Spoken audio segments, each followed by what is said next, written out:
This boy's father hated him with all his might, to the point that he betrayed him in his past life and ordered his neck to be split into two parts. But now that he has traveled back in time and knows everything that's going to happen, he does everything with perfection. Even as a tiny baby, he can already be considered a diaper assassin. His father, who used to hate him and treat him like trash, a piece of fresh manure, is now going to respect and take pride in this boy, to the point of wanting to register him as a legitimate son of the family's main branch. But how do you think he'll respond to this affection? Will he accept it or seek revenge? I'll tell you that as the story unfolds. For now, I can tell you that this boy was born with a magnet for women. Every beautiful and strong girl who appears near him falls in love instantly. Not even the saints will be spared. If he distances himself from these girls, they literally cry. And while they are crying, he's already hooking up with another girl. Dad's pride, literally. Someone's gotta sell tissues, right folks? Not everyone can just sit there and cry.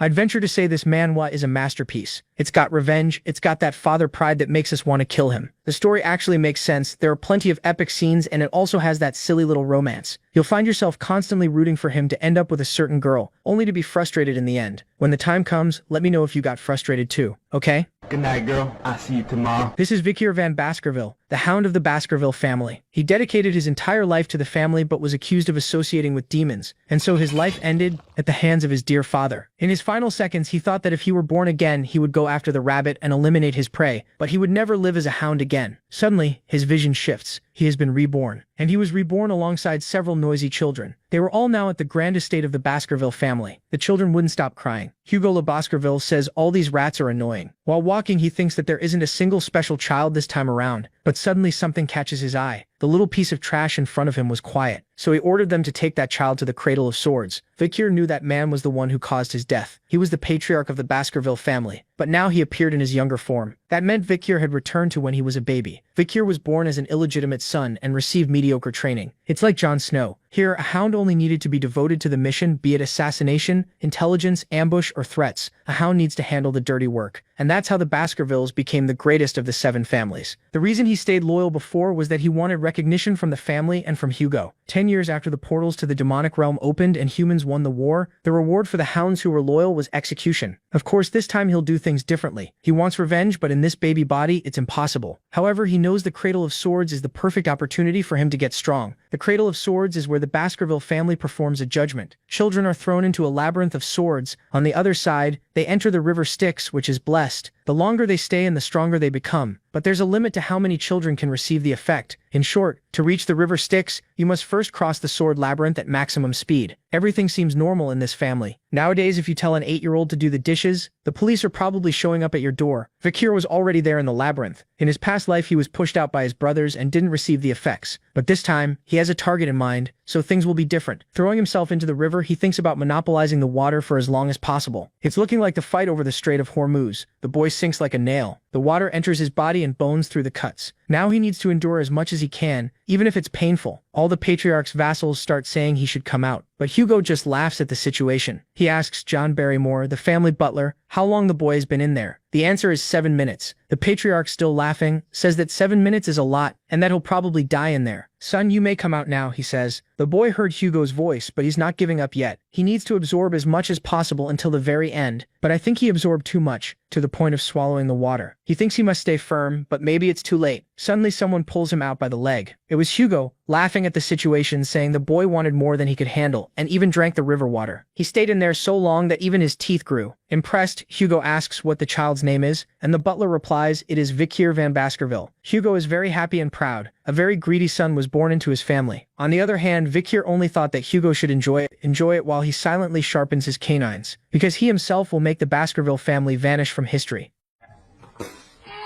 In his last life, people called him a genius at 8, but inside his own house he was still treated as average. By 20, he was leading assassination, scouting, and subjugation missions. At 29, he hit the wall created by the direct bloodline's talent, and saw the limit of his sword skill. Then at 30, the gate to the demon world opened, and the Great War began. It lasted nearly 10 years, ending with humanity's victory. And when he reached 40 after fighting like the family's perfect hound, his reward was lies, slander, and a death sentence. Back in the cradle, he realizes he made it through the river Styx, which means he's already stronger than he was in his first life. While thinking that over, he notices an unfamiliar woman coming near his cradle. She quickly leaves a box behind, and it isn't a gift, it's an assassination attempt. 2 rare snakes crawl out. Vikier can only wonder if they really needed to go this far just to kill him. Still, he catches one important clue. A maid called the woman Madam. That title narrows things down to only a few women in the Baskerville family. There's no time to think longer. The snakes strike, but he stops them with ease and kills them on the spot. The next day, everyone in the Baskerville house is shocked by a baby sleeping peacefully in the blood of venomous snakes. Every nanny on duty that day is tortured and executed, but no one uncovers how those snakes got into the cradle. Only Vikir knows the truth. 8 years pass. Professor Sadi explains that swordsmen grow through 4 stages: sword initiate, sword specialist, sword graduate, and the final stage, where the aura and the blade become solid and can change shape by the user's will. Those people are called sword masters. He ends by saying that Hugo Le Baskerville is one of them. Seeing Vikir van Baskerville lost in thought, Professor Sadi assumes he's focused on the lesson. But his real question is simple: how many years will it take before he can kill Hugo? Meanwhile, his brothers hate all the attention he's getting. They drag him to a secluded spot and ask about the rumors around him, like staying 7 minutes in the river Styx, or killing 2 snakes while he was still in the cradle. These 3 are the same brothers who attacked him in his previous life when he was running after being framed. They were known as Hugo's Trident. To test the first rumor, the one about 7 minutes in the Styx, one of them sneaks up behind Vikir van Baskerville and covers his mouth and nose. He could break free easily, but chooses to play along. 1 minute passes, then 3, then 10. Vikir van Baskerville endures it all without panic. Realizing they may have gone too far, the brother finally lets go, but before he can pull away, the protagonist rips off one of his fingers. The brothers shout that they'll go to a priest and have it reattached later. MC stops them with one cold question: who said they were allowed to leave? Enraged, one brother rushes him and tries to stab him. Proving the second rumor true, the blade can't even pierce his skin. Now it's Vikir's turn. The brothers yell that they're older, so he should show respect, but in Baskerville, age means nothing next to strength and talent. One brother finally understands the rumors were real, right before Vikir van Baskerville punches him in the face. The next one tries to fight back and drops just as fast. One of them says they shouldn't fear him. They'll be healed soon anyway. But the protagonist has no plan to let them walk out so easily. He bends down, picks up the knife they brought, and calmly tells them that, since he's feeling generous, he'll allow one of them to leave. Which one survives is up to them. He tosses the knife over, warning that he won't wait long. At least one of the 3 has to live. With that, Vikir van Baskerville creates exactly what he wanted: the fall of the future Baskerville Trident. Elsewhere, the Baskerville butler, John Barrymore, reports to Hugo that the Morgue clan clashed with them again at the Ruby Mine and is now claiming that land is theirs. Hugo answers that he'll deal with it soon enough, since the Morgue clan will be visiting before long. Once that is settled, he asks John if there's anything else. John brings up the school's midterm results and reports that Vikir van Baskerville ranked first in the written exam. He also says the practical test is in 5 days, and the castle's guardian knights have already left to prepare it. Hugo notes that this means the castle is almost empty. But John still has one more report. There was a serious fight between the young masters, the triplets, and Vikir van Baskerville. Hugo, surprised, asks how many died. John says none of them did, but the oldest lost most of his teeth. The middle one had his jaw crushed, and the youngest lost his left index finger. They're already being treated, but the damage wasn't just physical. It broke them mentally too. Hugo briefly wonders if they fought each other, then rejects the idea they were too close for that. John agrees and says another brother did it, the one a year younger than all 3, young master MC van Baskerville. Hugo calls for MC, and he appears right away. Hugo asks about what happened to the triplets. Without regret, he says they're already being treated. But Hugo isn't asking about their bodies. He means the way he shattered their bond. Since that day, they eat apart and no longer speak to each other. In the end, Hugo asks if Vikir thinks he did anything wrong.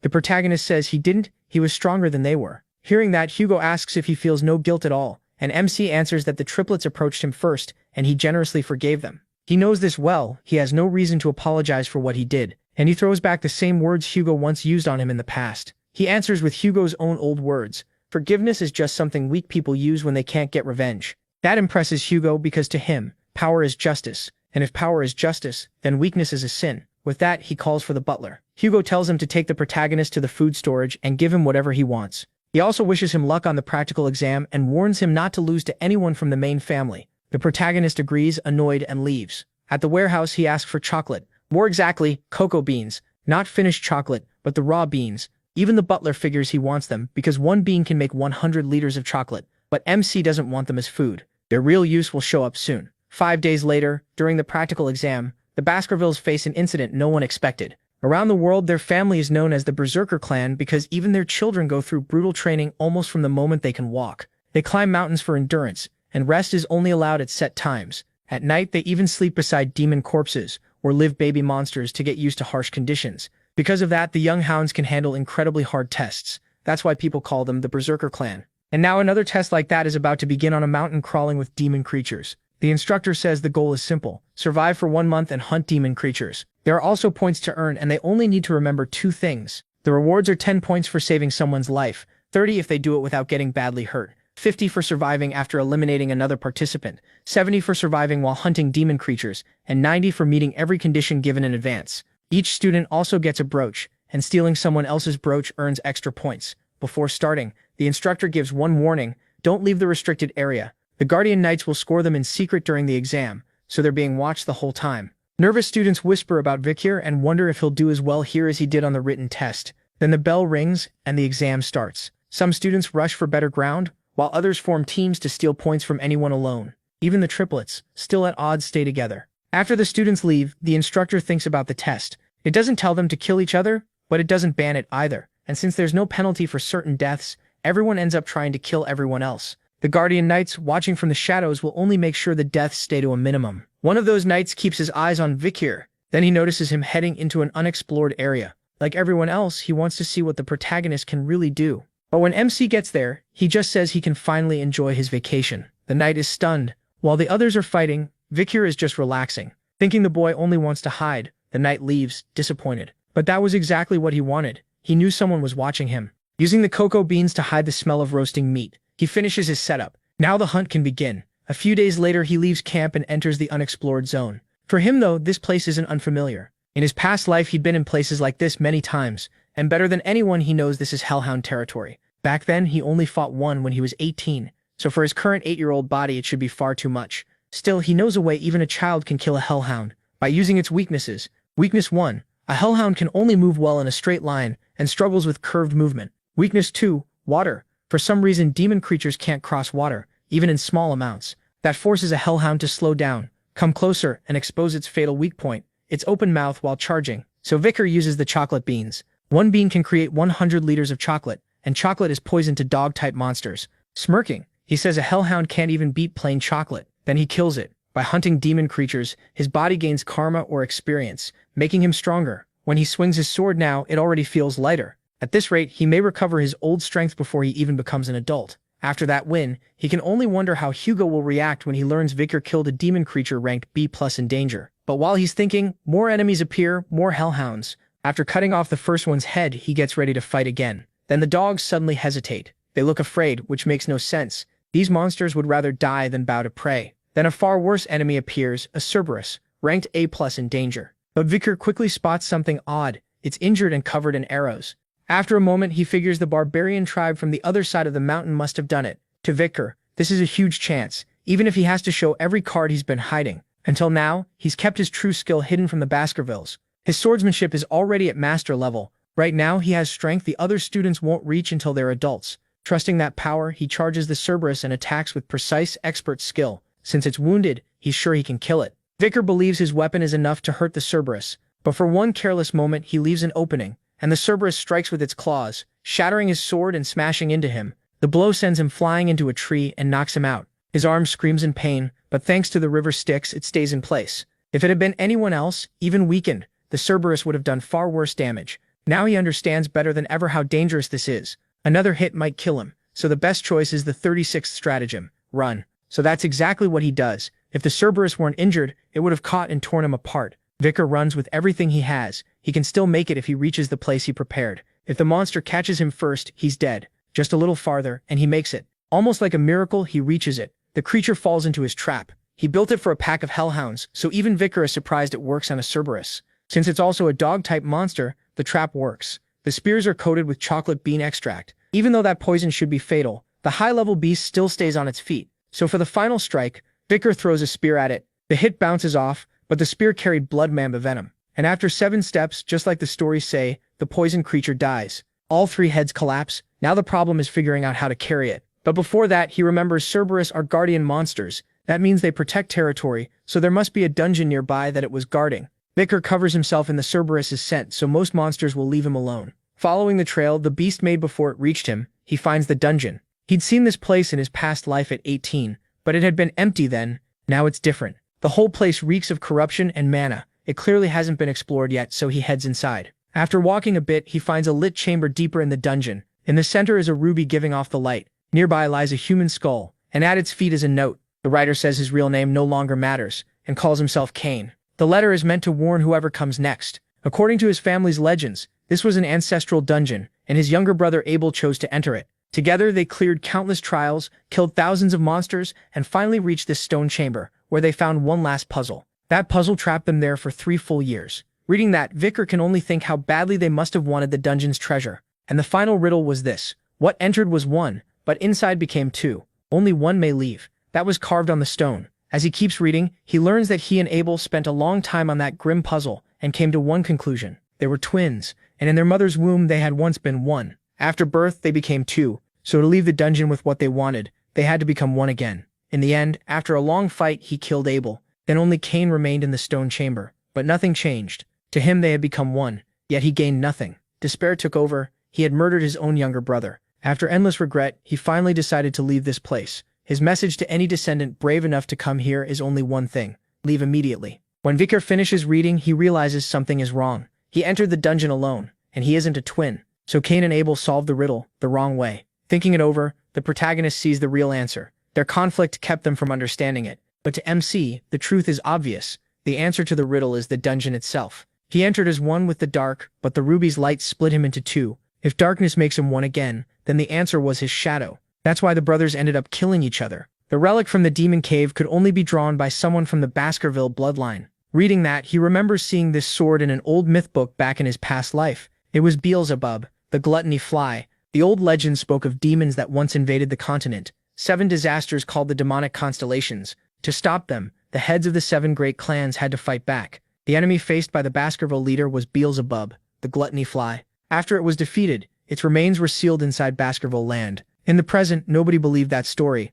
but it was real, and in the future this sword would end up in demon hands, not in this life. With that in mind, he tries to pull the sword free, but it doesn't come out. Instead, it sinks into his hand. Getting the item like this was unexpected, but he only wonders how much stronger it can make him. Once he finishes in the dungeon, he's ready to leave. Then dizziness suddenly hits him. He quickly realizes the thing in his hand is hungry. His hand starts guiding him on its own toward the corpse of the first infernal dog he killed. Then the thing begins sucking blood like it's been starving forever. He stops to think and realizes the dead trees and dried land here may have been caused by Beelzebub's insane hunger. How much would it take to satisfy this thing? He also recalls that Beelzebub could steal an enemy's abilities. It could keep taking powers for itself, and anyone robbed of them was left ruined. Still, maybe 3 is the limit it can take from 1 corpse. From the infernal dog it stole hemorrhage, a skill that makes even tiny wounds pour out huge amounts of blood. It also took incineration and regeneration. That regeneration, though, came from the corpse of a rat beneath the Cerberus. After getting the demonic weapon ready for testing, he finally relaxes.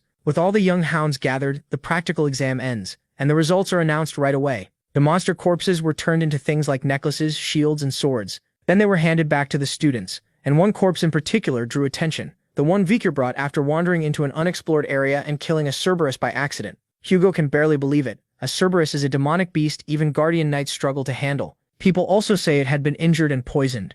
When he is asked about it, he only says he's tired and heads back to the dorm. That just makes Hugo admire how sharp he is. To Hugo, knowledge is power, and power decides a person's worth. The butler is shocked too, but for another reason. He thinks the boy's talent came from the Van side, not the Law or Lemmy side. He assumes Hugo is surprised for the same reason, but Hugo says no. He's not like the other patriarchs, and doesn't care about bloodlines. What matters to him is talent and will. It doesn't matter if someone was born to a noble woman or an impure one. Then the butler reveals something we hadn't known before, adding that weak people can come from fine blood too. Hearing that, he wonders if Hugo means the second son he's training in secret. After that, the talk ends and Hugo calls for Vicar. Once he arrives, Hugo asks right away how he killed the Cerberus. The protagonist answers plainly. He fed it chocolate. Since it's a dog-type creature, chocolate works like poison. The butler watches in silence, thinking it's hard to believe this is a father and son talking. They barely greet each other before jumping straight into business. Hugo then asks why MC ignored questions about the hunt. Vicar answers that Hugo isn't his master, so Hugo asks who is.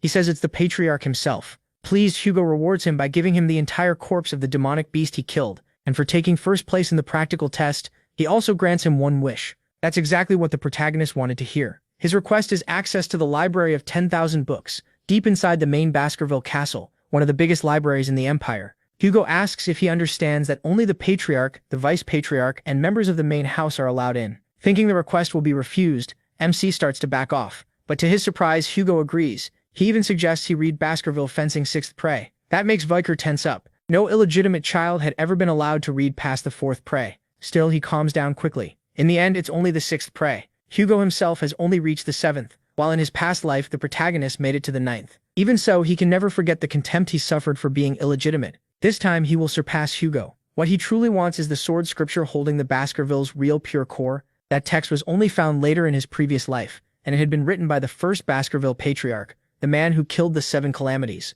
And this time, Hugo Le Baskerville will place it in his hands. With their talk over, Hugo wishes him luck. Bakir thanks him and leaves. Not long after, he heads for the library. When he arrives, he's stunned. It's his first time seeing it with his own eyes. This place holds all kinds of sword manuals he once dreamed of learning. In the Baskerville clan, no matter how much mana you have, an illegitimate child can't study past alluring prey. That rule exists to keep the hunting dogs from turning their claws on the direct heirs who will one day be their masters. When he finds the 6th prey manual, he still can't believe Hugo told him to read it. Maybe Hugo thinks he can't memorize much in one day. In his past life, Bakir obsessed over the theory behind the 1st through 4th techniques. He studied so hard he could even guess parts of the 5th, though he never truly learned it. But now he wants something far beyond that.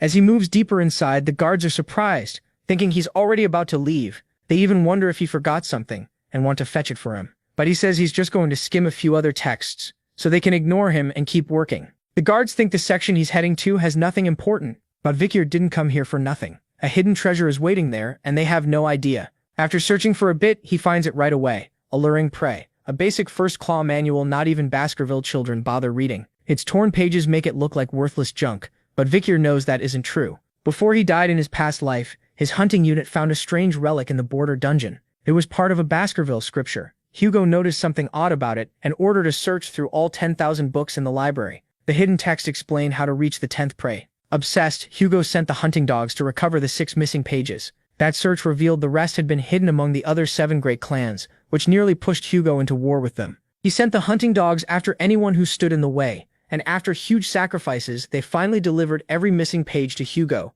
and the reward for that was nothing. Remembering it all, Bakir burns with anger. Because of their efforts, Hugo rose past the 7th prey and reached the 9th by using the hunting dogs like fuel. But not this time. The one who gathered those pages for Hugo was MC himself, and because of that he remembers all their contents. The only reason he never went beyond the 4th prey was that he had never seen the original text. In his past life he stood at the 4th prey and had already reached a high aura rank. Thinking it over, he vows to regain the strength he had before, even before he turns 15. That goal drives him, so he spends the entire day reading until he knows the whole book so well he could recite it backward. Soon he notices the guards are gone. That's when he gets ready to use at least the 5th prey. His body is still a child's, so it won't be easy. He focuses and starts the technique, striking with the 1st, 2nd, and 4th Baskerville prey. Before going back in time, his past life was brutal. Even though he reached the highest aura rank, he only did it through endless effort. The main house still mocked him, because he couldn't learn the swordsmanship meant for them. The only reason he never reached the 5th prey or beyond was that he was illegitimate.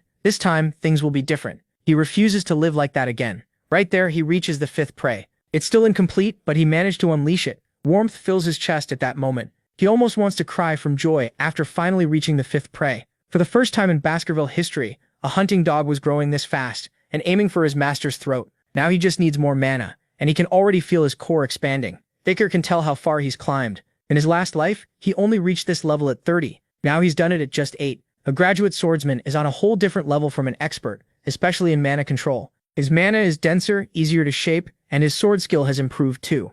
Still, he has no plan to stop at the 5th prey. Now the path to the 10th prey is open to him, a style with endless room to grow. Before, all he had was the skinning fong technique, which only boosted speed and strength. That style had clear limits. Alluring Prey is different, a complete sword art with both offense and defense, and no real cap. Bakir figures that if he stays focused, he can even handle a mid-level graduate. For assassination, he sees his success rate as perfect. In a straight fight, though, that drops by half. His next problem is how much power to show Hugo. Too much or too little would both be bad. He still wants the rewards that come with Hugo's expectations. Then he makes his move. Bakir burns the book of the 10th prey, making sure no one else can learn what he did. But the guards catch him right away, and he quickly apologizes, calling it a careless mistake. The guards tell him not to blame himself, and say they failed to watch over him properly. He brushes it off, saying they were just ordinary books and not worth worrying about. Since bigger matters need attention, he suggests they all pretend this never happened. Touched by their young master's kindness, they thank him. After apologizing one more time, he leaves the library. As they watch him go, the guards can only think about what a good kid he is. Later in the Patriarch's office, Hugo asks if the reading taught him anything. Bakir says it did, which instantly catches Hugo's interest, and Hugo asks what he felt in the library. The protagonist says it felt warm and sharp, yet also soft and easy to shape. Hugo and the butler freeze. Are those words describing aura? In this world, aura is the sign that someone has truly stepped into swordsmanship. Even gifted kids who train non-stop usually can't reach that point before 15. Hugo reins himself in and tells himself it can't be real. Victor is only 8. Even so, he asks for a demonstration, and MC agrees. They head to the training ground. On the way, the butler asks how Hugo plans to test him. Hugo says he'll use a demon beast suited for the job, one he intentionally kept hungry so it would be more aggressive. Then they bring it out. It's an orc, a rank C creature, already worked into a frenzy. The onlookers think this is way too much. Normally you need to be around 15 to face one. Still, they calm down by trusting the Guardian Knights to step in if needed. Once everything is set, Hugo gives the order to release it.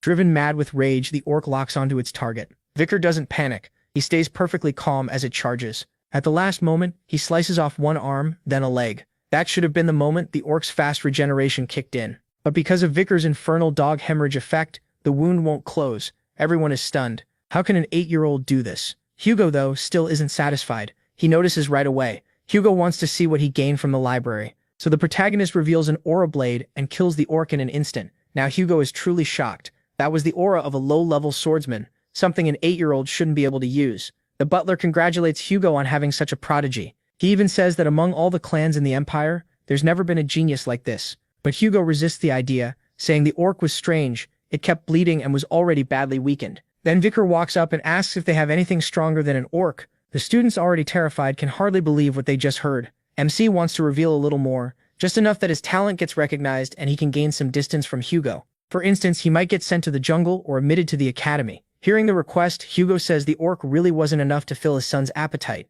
Then he orders them to bring the barbarian test subject they captured for experiments. Vicar asks if he can begin at once, and gets permission. He moves in quickly. The creature looks slow because of its huge body, but it reacts fast and throws the first punch. Vicar slips past it. Even when he gets a chance to strike, he holds back, which Hugo sees as the right call. The troll's regeneration is monstrous. If you can't kill it in one clean hit, you'll just waste your strength. So the only answer is to fight smart. The boys watching wonder what he is planning. Is he going to wear the troll down by dodging everything? From the protagonist's side, killing it would be easy if he used his real power, but that would create problems. He needs to win in a way that looks natural. One idea is to turn the troll's own strength against it, hit during its forward rush, and that's exactly what he does. He cuts the troll, but the wound closes almost at once. The crowd loses hope, thinking no 8-year-old could ever beat a troll. Vicar knows that better than anyone. With only the first prey, it really would be impossible. Seeing the same thing, Hugo tells him to stop before it gets dangerous. But MC cuts him off and says if he can't kill it with his next strike, he'll give up. Then he moves again and thinks about how much strength to reveal.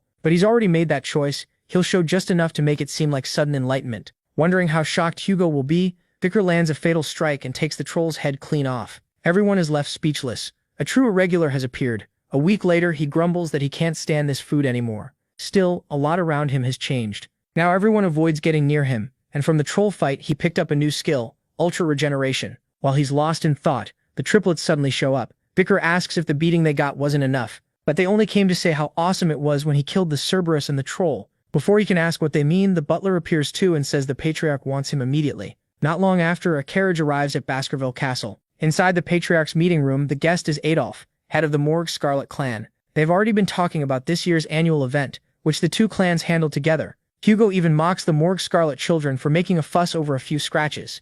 Adolf answers that the Morgue Scarlet clan is noble and refined. That's the current mood between the Empire's famed magic clan Morgue Scarlet and the Iron Sword clan Baskerville. But it wasn't always this bad. 2 generations earlier, the Emperor declared that sword and magic should support each other. After that, the two clans started joint training for children from 8 to 15. The trouble began later over ruby mines found in their lands, and the relationship between the family heads slowly twisted. Even so, the Emperor ordered the joint training to continue.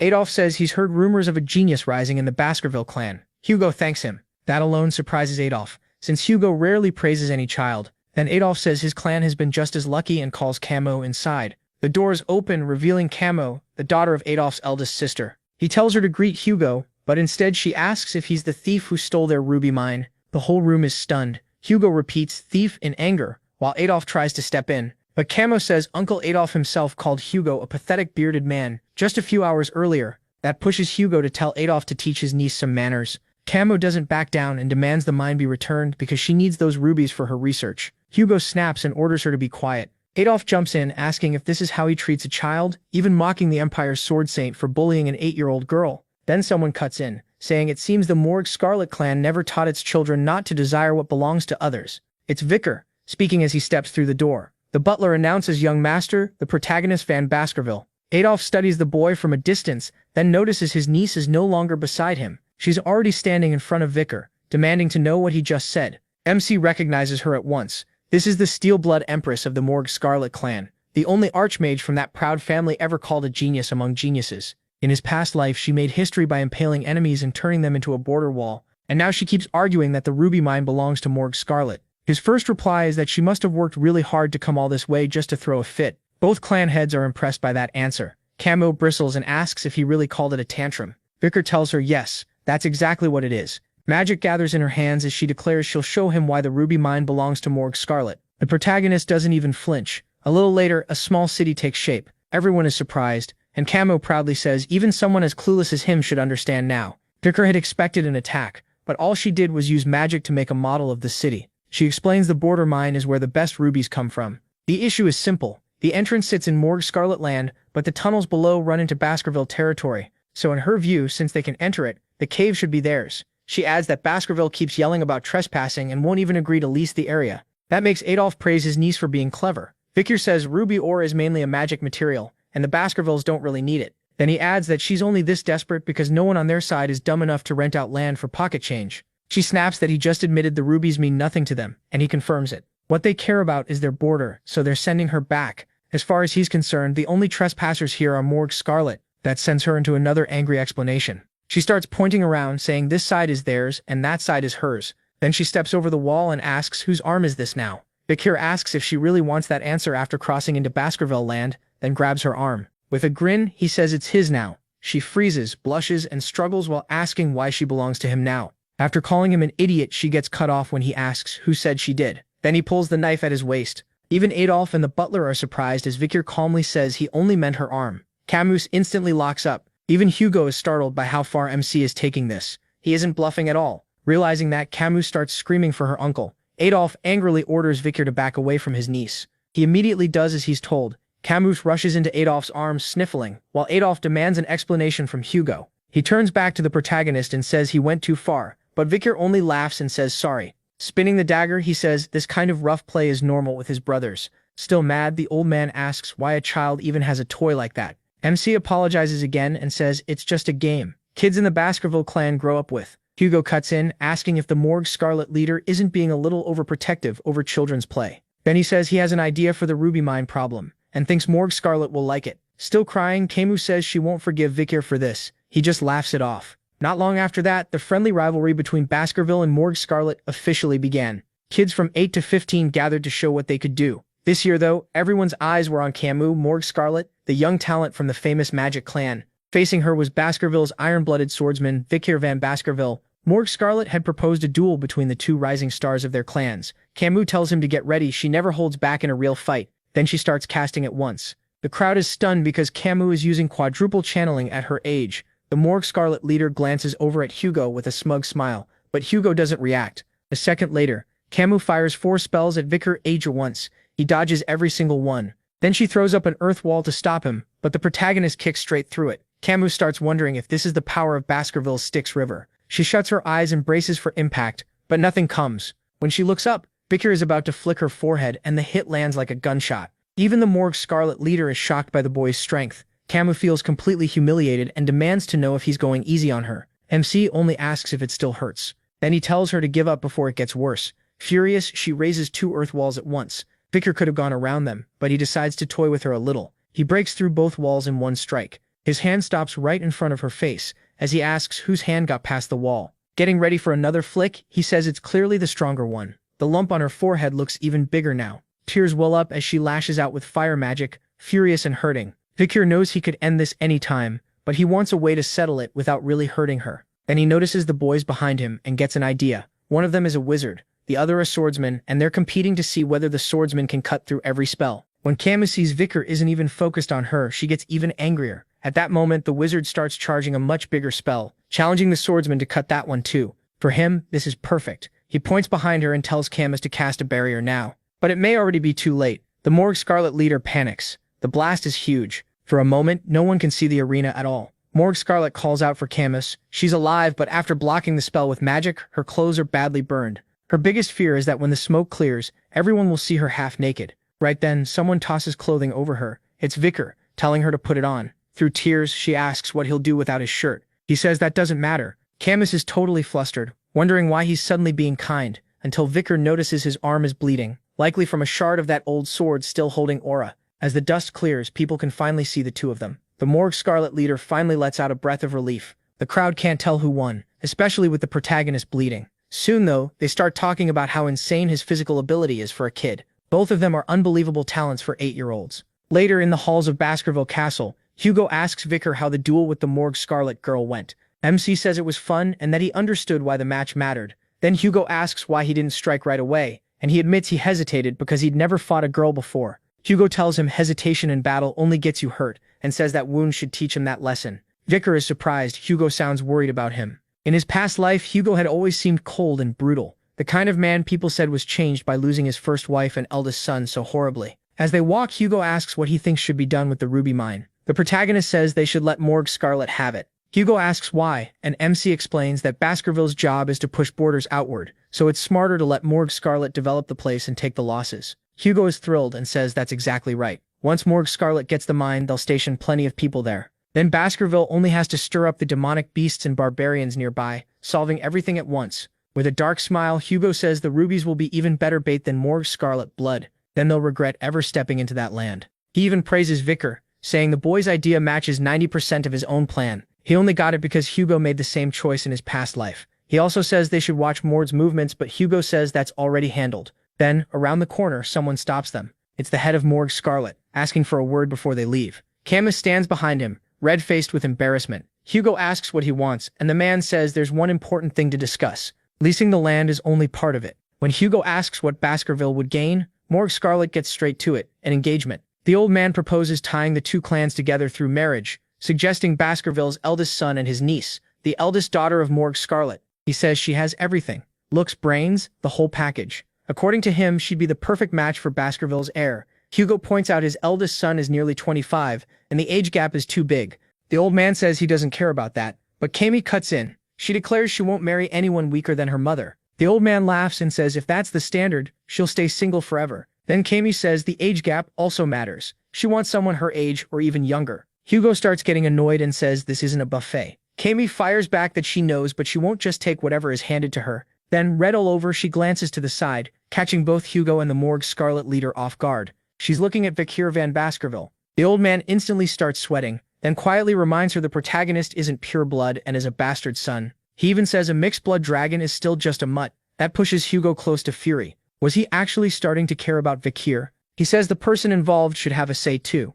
then asks what his son thinks of the idea. Kami waits nervously, too embarrassed to look up. MC studies everyone for a moment, then gives an answer that shocks them all. No one can believe what they just heard. He says clearly that he'll only agree if his family orders him to. The old man is furious, thinking the protagonist is being disrespectful to the direct-line daughter of Morg Scarlet. Kami, meanwhile, starts wondering if he truly doesn't like her, or if he's only pretending. Embarrassed, Kami stays quiet, but Hugo cuts in and says direct blood means nothing in Baskerville. He adds that even famous families can have weak children, while another branch can produce the better one. That makes Adolf think Vicar must be far more important than he first looked. So he steps closer and studies MC from top to bottom. He already knew exactly who Adolf Morg Scarlet was. He was a Sixth Circle Master, one of the strongest figures in the elite magic clan, Morg Scarlet. Adolf says raw talent alone is nowhere near enough to become Kami's husband. Resting a hand on Vicar's shoulder, he adds that this marriage idea came from the clan, not from him. He even says not even Baskerville's legitimate sons would be worthy of Kami. Adolf tries to force the protagonist down with pressure on his shoulder, but the boy doesn't budge or react.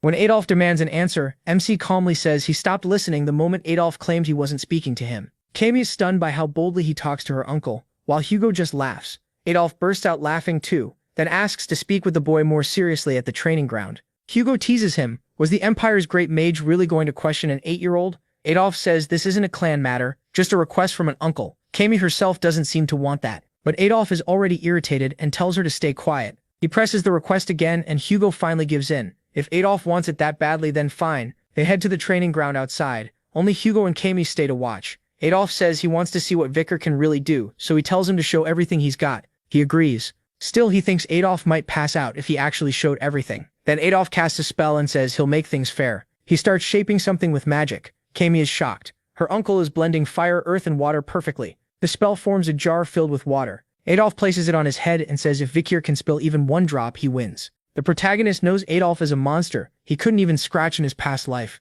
But now this is the perfect chance to test his new strength, and he's sure Hugo allowed it for the same reason. When Adolf tells him to come, MC decides not to reveal too much, just enough to satisfy Hugo. From the side, Cam warns that charging her uncle head-on is a bad idea. Then Vikir pauses. He's impressed. Adolf has raised a barrier he can't get through, calling shield magic the best answer to a swordsman. Without outstanding aura yet, breaking through it would be hard for the protagonist right now. Then Adolf casts another spell. Now he attacks. Fire spears rush in from every direction and Camu protests. He never even used this much against her. Adolf asks a little sadly whose side she's on. Hugo, though, notices the spells are still slow enough to dodge, so he doesn't step in. Vikir quickly realizes this isn't a real problem. He has the body of his 8-year-old self, but all the experience from before his return. That should be enough to make Adolf lower his guard. Maybe even enough to kill him. MC swings with all his strength at the barrier. Adolf says he can try 100 times. His sword will never break that shield. Vikir ignores him and keeps striking the exact same spot. Soon cracks appear. Adolf notes that the boy is like a machine, landing every hit in one place. He admits his swordsmanship is impressive, but there's still a problem. The sword itself can't endure a barrier of this level. So Adolf mocks him for forgetting to think about his blade's durability too, while he keeps talking on and on. Meanwhile, Hugo and Camu are completely stunned. Adolf says Vikir has talent, but still needs a lot of work before becoming Cam's fiancé. Then he feels something drip onto his forehead. A shard from the protagonist's broken sword has pierced the jar and water starts pouring out. MC says that should be enough, then asks if Adolf wants him to spill even more. At that moment, Camus looks completely taken. She's already thinking this means they should get married. Hugo starts laughing, sure that result was no accident. Vikir van Baskerville, the son from a lesser branch, might be turning into a hunting dog far sharper and stronger than Hugo expected. 7 years pass. At the Baskerville training ground, a raging monster is set against the children. They rush in together to face it head-on. Bringing it down is no easy task. Several of them get thrown back hard. Their instructor, the family's guide dog, tells them they have to decide fast, even if that means retreating. And they can't get greedy chasing a vital hit. The triplets attack at the same time, much stronger than before. They manage to deal real damage to the beast. It recovers, but the children keep working together. That makes the ending clear. They win, and the instructor applauds their effort. He announces that every young master has reached low-level expert swordsman rank and mastered the first grip of Baskerville fencing,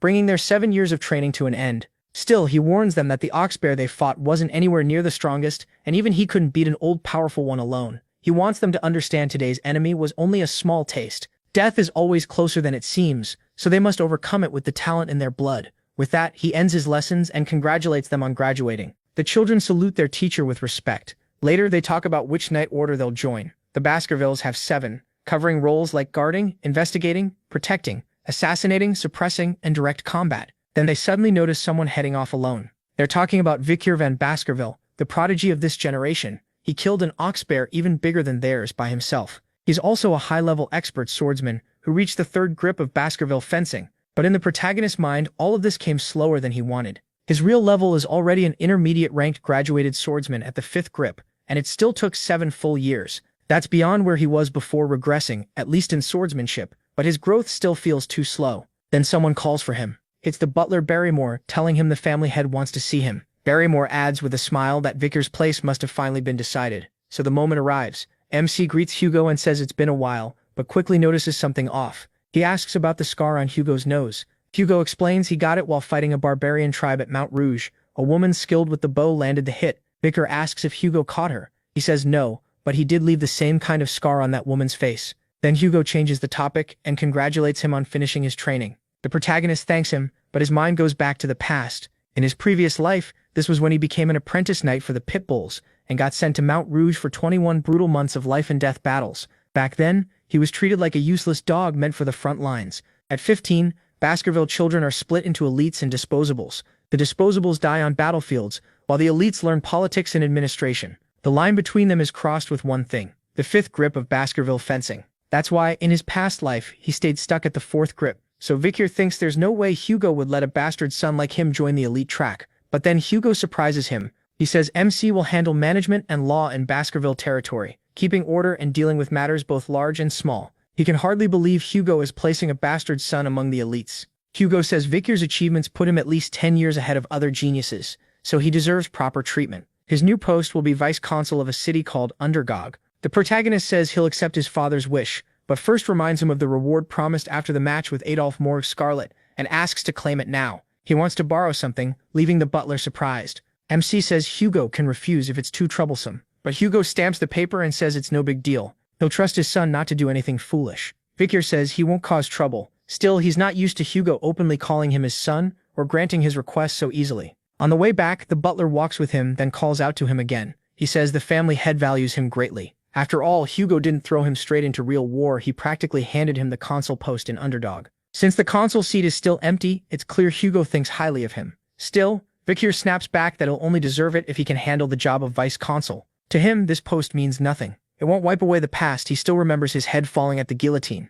In his heart, he swears Hugo Baskerville will suffer the same fate. Then the story shifts to Baskerville land. In Underdog, an old worker warns everyone that the new vice consul arrives tomorrow, so the place needs to be spotless. He also reminds them the boy is coming from the main castle, so they need to be extra careful. One employee nervously wonders what kind of person the new vice consul will be. The other brushes it off, saying he's just a 15-year-old kid. They're still making fun of him when someone walks past. A boy grabs him at once and says he can't just wander around there. Bakir turns with a glare and orders him to let go. Then he shows them a document, and both freeze. That's when they realize the boy in front of them is the new vice consul, and his first order is to bring alcohol and women right away. He says he'll be hosting a party soon, leaving both men stunned. Not long after, the banquet is prepared. Soon the place is full of cheerful guests chatting away. The one running Underdog is Chihuahua Baskerville, and he's sickened by what he's seeing. He can't believe the new vice consul is throwing a party on his very first day. To Chihuahua, this proves the boy is reckless. The city is already in trouble after the last consul took bribes, so he angrily says that if Vicar wants to ruin Underdog,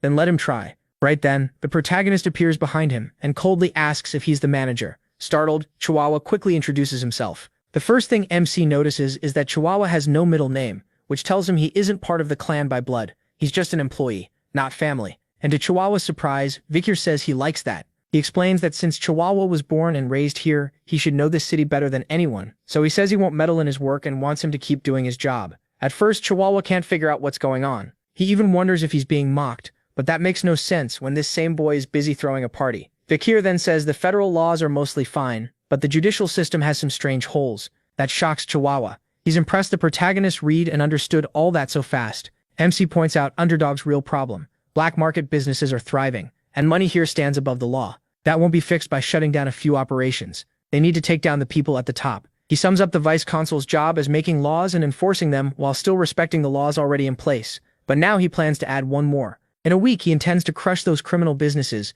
and to do that he needs a reason people will accept, even if the targets are clearly breaking the law. After all, he's young, inexperienced, and wasn't even supposed to arrive until tomorrow. So if he wants people to follow him, he'll need a setup. As he puts it, he's going to pile up trash and lure in the flies. Hearing that, Chihuahua starts seriously worrying about the new vice consul. The next day, on Underdog's main street, a crowd gathers, unhappy and curious. Vicar stands in front of them ready to speak. He's apparently been there all night, which drew even more people in. At last, he begins and introduces himself as the newly appointed vice consul. Some think he looks too young, some say he's cute, and others just see a spoiled brat. He starts by saying everyone has read the notice posted here, these are the laws now in effect. He hasn't added anything new. Even with a new vice consul, the city's standing laws still remain, and the crowd starts protesting. Chihuahua jumps in, furious, demanding they remember who they're speaking to. The new vice consul came from the Baskerville main castle. The noise dies down, and Vicar gets what kind of crowd he's dealing with. Then he picks up an iron rod. That alone puts everyone on edge. With one motion, he drives it deep into the ground, and the crowd panics. He planted it so easily that everyone is stunned. Then Vicar declares that by his authority as vice consul, he's creating a new law, a very special one. Article 1 of the protagonist's special law. Whoever pulls this out gets 100 million gold. Both the officials and the townspeople are left speechless. They can't believe he just offered 100 million for pulling out an iron stake. That's the law. Remove the rod, get the money. For a normal person, that's about 4 years of wages. No one can believe their ears. Vicar asks if nobody wants the reward. When no one answers, he raises it. Now the person who pulls it out will get 1 billion coins. This time people even laugh. One citizen tells him to stop fooling around. 1 billion isn't something you joke about. Chihuahua looks like he's about to lose his mind. When Vicar sees no one will step up, he does something that shocks everyone. He raises the prize again to 10 billion for whoever removes the rod. That's equal to about 400 years of pay for an average person. Vicar grows irritated when the crowd still stays silent. To them, the whole thing feels unreal. Whispers spread fast as people guess what would happen if someone actually tried. Looking at MC's sword, they assume anyone greedy enough to touch it would be killed.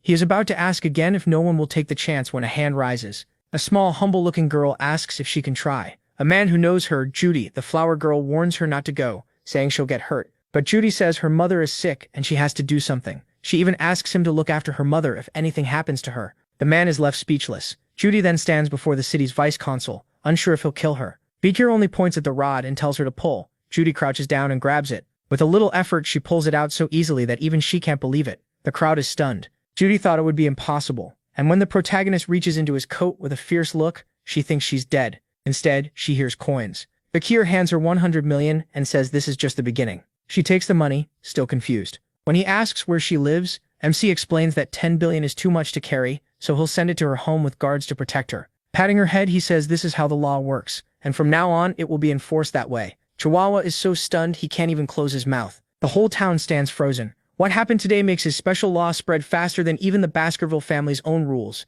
People now understand one thing clearly: break the law and you're punished, follow it and you're rewarded. After Vikir's special law was announced, crime in the city was cut in half. Chihuahua is in tears, saying he'll follow the protagonist for the rest of his life. But to MC, this is just a version of something Kamada Bourbon did in his past life. The real problem comes next. They now have to fill the giant hole that 10 billion made in the budget. Luckily, Vikir already knows where the illegal groups are and plans to seize all their dirty money. Chihuahua asks how he knows any of that. He casually says he can feel it, though the truth is tied to his past life. While Chihuahua is still amazed, someone enters and reports that a certain committee wants a meeting. Just as the protagonist expected, the city's nobles who do nothing but eat and sleep now want to see him. Chihuahua quickly lists the families in that committee, adding that it's supposed to be just a social club. Still, it's obvious they have complaints about Vikir's special law. MC only smiles and says the flies have finally caught the smell of the sewer. In that case, he says, it's time to wipe out the pests feeding off the city. The scene then shifts to a luxury club hotel in Underdog. Deep inside is a VIP room that costs 10 million gold for just a few hours, and a party is going on there now. The guests are the 7 members of the committee that invited Vikir. All of them are children of native clans living in Baskerville territory. At that moment, they're stacking bottles worth 100 million gold each into a tower. One of them even says the servants can drink whatever spilled on the table, and they thank him for the kindness. They brag that their money never runs out, all thanks to the Baskervilles. They're also involved in slave trading, using barbarians captured during the Baskerville family's expansion. Laughing it up, they boast that they live better than people in the capital, while still enjoying the protection of the main family. One blonde man even calls the Baskervilles their hunting dogs, saying they wiped out the entire Mesodrano clan over a few lies, bringing one of the 8 clans to ruin and leaving only 7. Before long, the talk turns to the new vice-consul. Since he's young and threw a party the moment he arrived, they assume he'll be easy to get along with. Their plan was simple: throw a wild party with the priciest drinks, stick Vikir with the bill, then laugh it off as a joke so he'd owe them. Right then, a servant announced the girls had arrived. But something felt off because a man had come in who wasn't invited. The butler grabbed the boy by the hair, and a second later his arms bent back like they were snapped around. One of the nobles demanded to know who had walked in. The answer came: Vikir van Baskerville. Shocked that the vice-consul was actually there, they asked why he came. He just said they invited him, so he showed up. They laughed nervously, praised how fast he moved, and quietly talked about making him cover the drinks, until the protagonist, already furious, put a hand on the table and sent a shock through it with resonance, toppling the huge tower of bottles worth millions of gold. At that moment, the blonde noble realized something important. The boy in front of him, only 15, was already skilled enough to use resonance at a graduated level. The noble started wondering if they could take him, but quickly understood they had no chance. Then Vikir stepped toward one of them and the man froze. Without being asked, he started giving in, saying they would pay for the drinks. MC answered that of course they would, unless they really thought they could party first and dump the bill on him after. Realizing they had gone too far, the nobles scrambled to explain it away. They claimed this was only a test to see what kind of vice-consul he was. Vikir drove his fist down on the one beneath him and said a dog does not get to test its master. These people felt fearless because of their money and influence, but only because they had never faced real terror.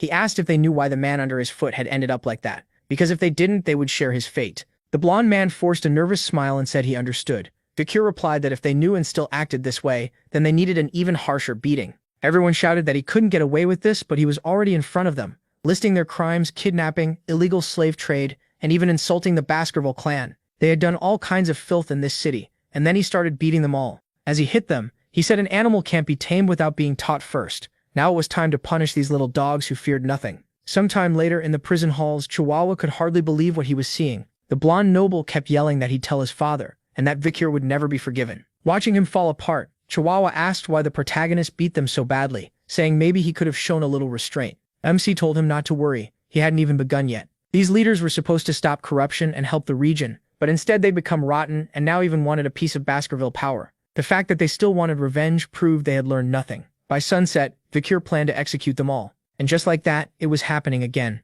Old Chihuahua asked if he was serious, and he said he wouldn't stop with them. He'd kill everyone tied to them too. The prisoners instantly begged for mercy and offered money for their lives. Chihuahua asked if the native clans would really allow this. If Vicure did it, he could lose support in later talks and trigger retaliation. But the clans would have no room to complain if these men were linked to the city's criminal groups, and if proof was missing, they'd make some. Then the protagonist began reading out the charges. Kidnapping and trafficking women came first, followed by bribery, threats, extortion, robbery, and murdering officials. The blonde noble shouted that he never did any of it and would accept punishment if there was real evidence. Vicure answered that he talked like a guilty man who had already erased the proof. Then someone called out from behind MC. This was the man he had been waiting for. He was carrying a strange bag and grinning as he said he brought everything requested. Vicure thanked him. Inside the bag were all kinds of tools. The man said he'd spent over 30 years torturing people and had never seen tools like these. He told him they were common where he came from. That made the torturer joke that the vice-consul must have come from hell. Vicure just smiled and asked if he wanted to learn a few new methods. The man quickly refused, saying even he might throw up watching them being used. The protagonist answered plainly, he was a surgeon. In his past life, he had learned many things while interrogating demons. As he took off his coat, he asked where all their confidence had gone. The same confidence that said they'd never confess. With a smile, he told the prisoners not to say a word, because he wanted to draw those memories out very slowly. News spread fast. The 7 rich criminals had all been arrested together, and people everywhere were talking, saying the new vice-consul wasn't likely to let them slip away. Others thought they'd still survive, because they were children of the native clans. Everyone knew the law said these crimes meant death, but almost no one believed Vicure would really carry it out. Public opinion split down the middle. This was a power fight between the new vice-consul and the native clans, and most people thought it would end fast if those clans bowed a little. So, just as expected, every native clan sent a small apology gift to the new vice-consul. The local powers chose to bend, and people assumed the arrested trash would be released after a light scolding from their parents. But that isn't what happened. That day, 7 heads were put on display in the town square, packed in salt and twisted in agony, as if they had suffered until their final breath. Above each head, the crimes they were executed for were written out. The whole city was horrified. Vicure, though, said no one should be surprised. The laws had always been there. What mattered was that this time the people punished were famous native nobles, and that would bring real change. Once the nobles took this as a declaration of war, they would definitely strike back, and when that happened, it would end only when one side was wiped out. This city was heading for a bloodbath. Vicure looked at Chihuahua and told him to get ready. He'd join the next operation. Chihuahua still didn't get it, but soon they were somewhere else, and he was wearing a mask. Looking back, he asked if this was really the plan. MC only asked whether he doubted him. It wasn't doubt, just that the plan sounded insane. Around them, people dragged cages and hauled slaves toward a tent. Vicure's plan was to have himself sold to the nobles as a slave. Soon a masked man announced that the circus was about to begin. He checked Chihuahua's identity papers, as he posed as someone from the Mablanc family. After confirming the certificate, the man asked if Mablanc had come to sell something. Then he looked over the merchandise and was instantly impressed. Mablanc had brought a black-haired, white-eyed slave who would surely sell for a huge price. Inside the circus, the auction started as the crowd buzzed about slaves and luxury goods. The presenter opened with a rare product caught in the wild, an A-rank demonic beast with 19 hearts called Mercy Lego. Saying every part of it could be used, he started the bidding at 100 million. The price quickly shot past 200 million and finally sold for 250 million. Then one slave went for 200 million, another for 100 million, until a vassal told the presenter what the next item was. He looked stunned and warned them not to blame him if it didn't sell. Then he announced a special slave brought straight from the jungle. She was from the Battle tribe in Rouge Mountain, a barbarian of the Balak tribe. He pitched her as a fun wild slave to break, but when no one cared, he opened at 5 million. No bids came, so he dropped it to 3 million, then even to 1 million while saying they'd take the risk. Still, nobody wanted her, so the masked man ordered her taken away. The slave fought back, but a brute knocked her out almost at once. Apologizing for the disturbance, the presenter promised to make it up to them with the finest item of the day. The moment that slave stepped onto the stage, the nobles lit up. It was Vicure van Baskerville, though of course none of them knew it. The presenter bragged that this one was special. Rare black hair, red eyes, and so obedient that handcuffs were all they needed. Before he could even name a starting price, a noblewoman shouted 600 million. Another bidder cut in with 800 million, making her demand to know why he wanted a male slave. They started arguing over him until someone else raised it to 900 million. Then another bid came in at 6 billion for the boy. Even the presenter was stunned by that number. The crowd quickly realized the one offering that much was Baron Gambino from the Granary territory. Rumor said he had recently swallowed a pile of illegal funds and grown much more powerful. When his vassal asked if the price was too high, the Baron said he'd make it all back and more by reselling the boy in the capital. She says he's still worth a fortune, but they'd have to keep his body untouched. That made the Baron snap at her to shut up. Cindy Wendy had no choice but to stay quiet. The Baron took her in when she had nowhere to go. The presenter warns that if no one bids higher, the sale is over. Thinking he got a bargain, the Baron walks up to claim Vinkir. He tells the boy he belongs to him now and says not to worry, they'll have plenty of fun soon. He just lifts his arms and the man asks if he wants the cuffs taken off. Instead, the protagonist says there's no need and snaps the handcuffs on his own. Then he steps forward and smashes the floor with one stomp. Furious, Bakir says if the Baron wants to play, they can start right now. Grabbing the man's bird, he says they'll play shield and spear. MC is the spear and the Baron is the shield. If the shield survives, the Baron wins. Panicking, the Baron orders Cindy Wendy to call the guards, but it's already too late. He's about to take a very long nap. When the fake hair comes off, the woman finally sees who he really is. The man before her is the city's vice-consul, Bakir von Baskerville. Chihuahua realizes his master is about to do something huge again. He says this place was called a circus for a reason. With a cruel grin, he warns that no one here will leave without getting hurt. The presenter instantly understands what's happening, so he orders every guard to kill the boy, even though he looks unarmed. 3 rush in at once, and Vikir pulls out his devouring sword. With one small motion, he cuts down everyone around him. Seeing the red aura around the protagonist, the masked presenter realizes he's a graduate and can't believe it. Vikir then goes after the biggest guard, the one holding an iron ball. The guard swings it at him, but a second later both man and weapon are split in two. The presenter can't understand how a Baskerville this young is already a graduate. Graduates are so powerful they can stand for entire nations. Chihuahua is stunned by MC's overwhelming strength. Then someone calls out and tells Vikir to look over. The presenter is holding a knife to Chihuahua's right arm, demanding surrender. When he doesn't react, he presses the blade in deeper. Then Chihuahua shocks the protagonist by telling him to do what he must. She'd rather die than hold her master back. Vikir laughs and says he's finally found someone loyal. He stays calm because before leaving the Baskerville mansion, he got a secret letter from the patriarch. Now he pulls out a whistle, and everyone nearby tenses up. MC puts it to his lips and blows as hard as he can, making the noble's ears ring. Chihuahua and the masked man watch nervously. Vikir just stands still at the center of the stage. When nothing seems to happen, the man starts laughing, saying it was only meant to scare them. But he doesn't realize a blade has already pierced his throat. It happens so fast he sees his own death before dropping to the ground. A man was standing behind him, the one who killed him. Chihuahua is badly shaken by what just happened right in front of him. One of the guards tries to strike that man from the side, but without even moving, he unleashes a brutal flurry of blows. Blood sprays everywhere, and Vikir looks pleased. More men pour in, quickly filling the whole arena. Every one of them has murderous red eyes. The auction guards pray these aren't the men they think they are. Cindy Wendy knows exactly who they are, the cruelest knights in the Empire. They're expert killers, and rumor says all 100 of them are graduate level. These are the Baskerville pit bulls, men said to be able to wreck the whole continent if ordered. Cindy realizes that once these men entered this circus, nobody here had any real chance of getting out. She thinks she'll be the next one killed, but Vikir steps in and orders them not to execute her. The pit bull backs off and bows to his master. He orders them to bite and kill anyone who isn't lying down, and if anyone moves even a little, kill them too. That was the request Vikir made. He asked Hugo to lead the pit bulls. Now the cleanup begins. One noble sees a pit bull staring at him with killing intent and says they can just put him in cuffs. The knight calmly replies that they don't carry handcuffs. In the next second,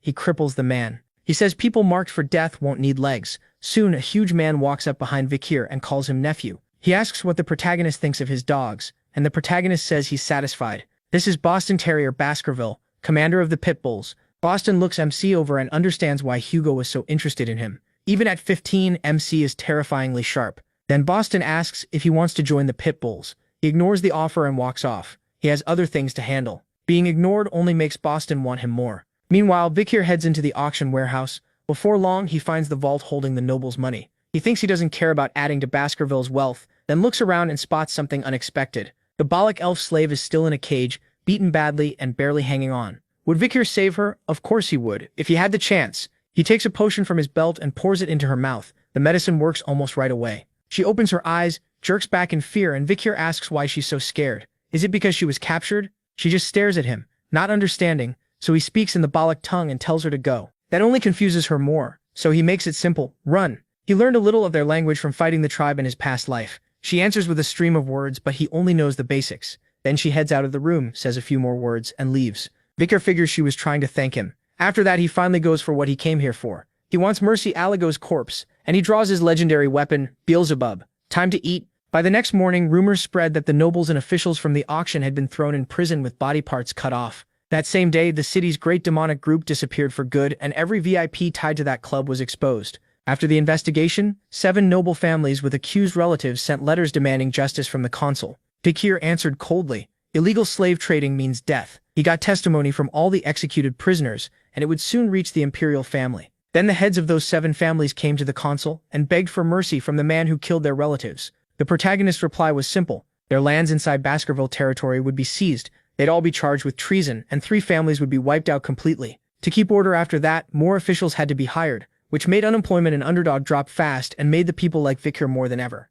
His bond with his secretary Chihuahua also got better. Chihuahua says he owes his boss his life for saving him on circus night. During all this, MC also practiced his writing, which amazed Chihuahua. Not only had Vikir learned to write, he was already drafting new laws. If this genius kept working here, how far could underdog grow? Later that night, he visits the prison and apologizes for coming late because work kept him busy. The prisoner in cuffs is Cindy Wendy St. Rose. Vikir says he has some questions for her. Still angry, she asks if that's the only reason he saved her. The protagonist doesn't care. He brings up how Baron Gambino, despite being nothing but filth, gained power and influence fast. After looking into it, he learned the man was gifted at making money. If he hadn't used that talent for evil, he could have become a famous merchant or economist. So MC tells her that if she answers honestly, he'll let her go. If she refuses, she'll regret it forever. She snaps back that if she can answer, then she'll answer everything. Vikir says that's perfect. His first question, does she think he applies the law fairly? She says he should ask a real law officer that. But knowing he won't keep his word unless she speaks plainly, she admits she thinks he's wrong. He smiles darkly,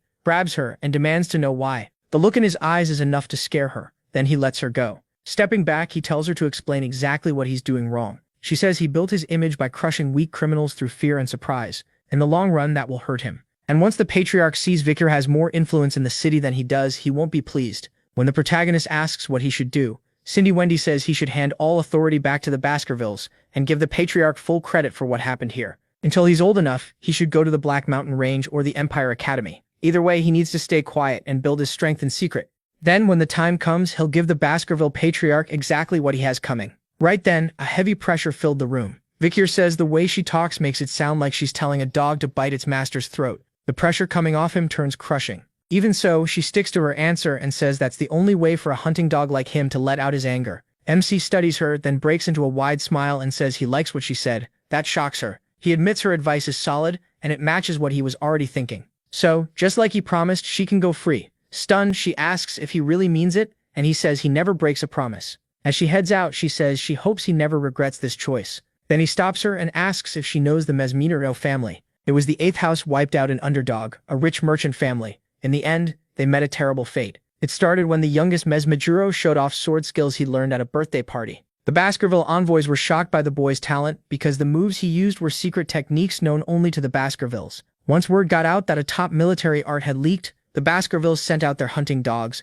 That very day, the whole Mesmejuro family was slaughtered. But the real cause was a group of young devils from 7 other families. They stole the sword book, the same one the young Mesmenero learned from. Acting clueless, she asks what this story about the 8th family has to do with her. Vikir goes on, saying one person survived, a 1-year-old girl taken by those 7 nobles. Because she was so beautiful, she was put through every kind of cruel torture they could think of. Angry, Wendy says she won't listen to any more of this and turns to leave the room. But he says he's not done. Later, a new vice-consul came to the city and punished every criminal he could catch without mercy. By chance, those criminals were the same 7 idiots who ruined the Mesmenero family. That vice-consul tortured them hard, and as they slowly died, they spilled every sin they had committed. That's when one of them begged forgiveness for a deadly crime. Crying and furious, she asks if he really expects her to believe any of that. He tells her she's the last Mesmenero, so she already knows her own past. She asks how she's supposed to trust him. How can she believe he really caught them all and made them beg? Vikir grabs a torch to light the way and says she'll believe it once she sees it herself. She's left speechless by what she finds. The bodies are still there, and on the floor they'd written over and over that they were wrong and didn't want to die. Seeing that, she breaks down and throws up. Walking closer, the protagonist says those men paid for their crimes, but the Mesmenero family's revenge still isn't finished. Cindy Wendy Mesmenero should aim all her hatred at the Baskerville family. That revenge belongs to her. Confused, she points out that he's a Baskerville too, and asks why he's helping. He only says that's a stupid question. She doesn't get what he means, but says she'll repay him someday. She swears that no matter what path he takes, he'll never lack money as long as she's around. Vikir likes that answer and says he'll remember it. The next morning, someone comes to the door. It's Chihuahua. saying the vice consul sure likes to sleep because the sun is already up. But when he checks, the bed is covered in ketchup, and bodies are scattered around the room. C wakes up like normal and says good morning to his secretary. He even jokes that he barely remembers what happened and might have killed them in his sleep. Chihuahua asks what kind of childhood he had. Vicar says, a very violent one. Lately, things have gotten especially dangerous. He's taken 2 poison arrows, drank 4 poison drinks, and survived acid, fire shots, and a cart trying to crush him. Things are getting out of hand. Should Chihuahua be worried? He says he'll be fine. At the last legal auction, he got an A-rank vitality skill called Infernal Buffalo. That power, along with his trip into the Styx River, is why last night's assassins couldn't kill him. Chihuahua jokes if his shirt got washed in the Styx too. Vicar asks what that's supposed to mean. Even so, he's fed up with all this and plans to find the one behind it and kill them. Later, a carriage arrives with the Baskerville banner. Someone from his family had come to meet him. But the moment that person started stepping out, Chihuahua panicked and quickly bowed. The visitor was the protagonist's family butler. As they greeted each other, Chihuahua could barely hide his awe. This man was the current head of the Barrymore family, who had served as butlers to the Baskervilles for 4 generations. Seeing his idol in person left him amazed. Vicar asks why the butler came. The answer is simple. The patriarch recognized his achievements and ordered him brought back at once. C isn't pleased and figures Hugo must be happy about this. Now we're in Hugo's office. He's looking over reports showing that the people of Underdog now favor Vicar. He's also been named the most trusted by merchants and the most loved by farmers, children, and scholars, and also the person assassins most want dead. Hugo says this proves the Baskervilles aren't just smart people who are bad with swords. Then he praises his son's work. He thanks him, though he finds Hugo's smile strange. The patriarch says that if there are punishments, there must also be rewards. Then he asks how Vicar would feel about entering the academy this year. That catches the protagonist off guard, since it's exactly the reward he wanted. It's where the kingdom's elites gather, the top academy called Colosseum. Since most students are children of nobles and aristocrats, security is tight and it works like a boarding school. In other words, he'll have plenty of time to grow stronger away from Hugo. The patriarch says he'd like to send a few more people too, but no one comes to mind besides C. So he asks if there's anyone C wants to bring. He says the siblings he's closest to are the triplets. Of course, he really wants to use them as punching bags. But Hugo refuses to send all 3 and asks if the protagonist still remembers the plan he made at 8 years old, the one about leaving the mine in the hands of the Morgs to get rid of the barbarian clan. Hugo happily says the plan worked. At first, the Morgs proposed a joint attack while keeping everything quiet. Then Hugo asks if Vicar wants to stop by that place and check for himself whether the plan is being followed exactly. MC simply says he'll do as the patriarch commands. Soon they leave through Underdog's gates. Chihuahua says goodbye with clear sadness. He wishes them a safe trip and promises to handle things while the vice consul is gone. At last, it's time to leave the city. On the road to the next destination, Vicar tells them to show themselves. At once, several knights drop down from above. He apologizes for making them wait. He says he wanted to avoid a messy start. Staffordshire answers that it's fine and says they'll escort him to the Morgue Fortress. On the way, he asks about his uncle Boston Terrier, and learns the man was thrilled to bring him into the Pitbull Knights after what happened at the slave auction. Before long, they arrive in Morgue territory. Vicar already knows this isn't just an inspection, it's also a mission to crush the barbarians. From what they know, the Morgue clan has gathered 2 delegates, 30 clan members, and 100 outside wizards. Meanwhile, the Baskerville side sent only the protagonist, 1 delegate, and a few dozen regular soldiers. It looks like they want more information on the barbarian clan first. Soon the Morgue Fortress comes into view, lined with stakes and hanging skulls. That was likely done by a wizard, probably a warning meant for the barbarians. The sight makes Vicar think of Camus, and he notices she's gotten much stronger. Then 3 figures appear on the wall and order them to stop, asking who they are. They say no one gets in without permission. MC knows the 3 of them well. They're the Morgue Flowers, the triplets called Highbrow, Middlebrow, and Lowbrow. Vicar says they're Baskerville envoys here for a land inspection and to help with the mission, so they should open the gate. But one of the girls says that won't happen. They have to report to the territory supervisor first, so the group will need to wait here. Maybe permission will be ready tomorrow. That makes him ask why they're trying to block the territory's owner from entering. She mocks him for pulling the owner card and even brings up a tenant protection law made by his own family. Growing annoyed, Vicar says he already changed that law. Now the owner can throw out tenants whenever he wants.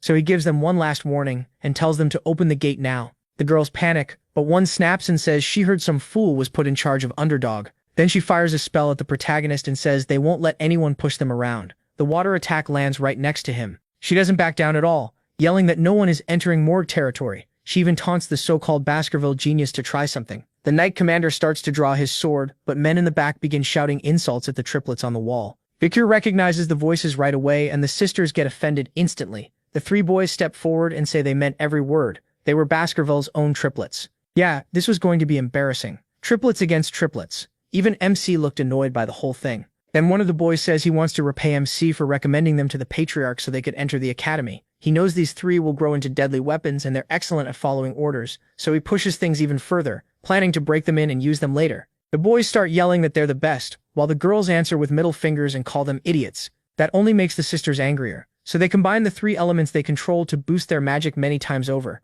That's why they were called the Three Flowers of Morgue in the past. One Baskerville triplet says they shouldn't be scared of a few little branches, then rushes in with the first Baskerville style, which even impresses the Knight Commander. But a moment later, he's caught off guard and shoved back by one of those branches. The girls laugh and say swordsmen will never touch them. That just makes the boys even madder. The Knight Commander grins and says this is going to be fun. They'll finally get to see swordsmanship and magic settle their old argument. He says it'll be interesting to watch the young talents who may one day lead both clans. Vikir points out that he's one of the clan's rising stars too, but the delegate says he's far beyond the others and shouldn't even be compared. Realizing the circus is wasting time, the protagonist decides to move on. He has more important things to talk about. Honestly, he just wanted them all to hurry up and die already. Then someone suddenly appeared with fire magic in her hands, demanding to know what was going on in her territory. One triplet was almost on top of a mage when he saw a flash streak toward him. It was a huge fire spell. The blast was massive. Bakir was pleased for a second. He really had hoped they'd die. Then he got annoyed when he saw everyone was only burned, and the Morgue triplets were in the same shape.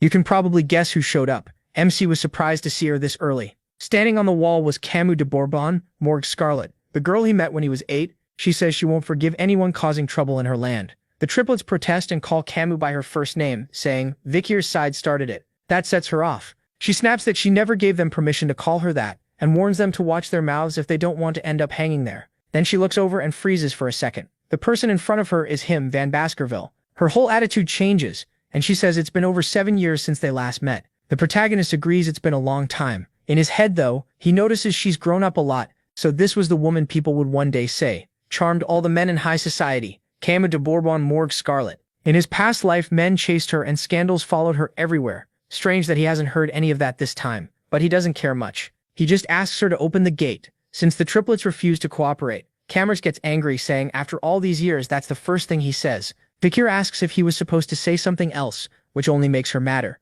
The Knight Commander thinks the triplet fight is over, and now it's time for a clash between the top stars of both families. Cameras points at MC and declares his score is 0. Then she complains about his attitude and asks how he can act like that in front of his future wife. 0 out of 100. Everyone is stunned. Vikir nearly chokes on the words future wife. Later, while walking through the fields with him, Camus says the Baskervilles don't seem to know much about the barbarians. He answers that his clan has dealt with them far longer, so they likely know more than Morgue Scarlet. Camus shoots back, if that's true, why did they send the worst person here? The protagonist reminds her that his trip to the mountains was already discussed with Morgue Scarlet beforehand, so her question makes no sense. Ignoring that, Camus says she'll give him 8 points for knowing so much about the barbarians, bringing him to 8 out of 100.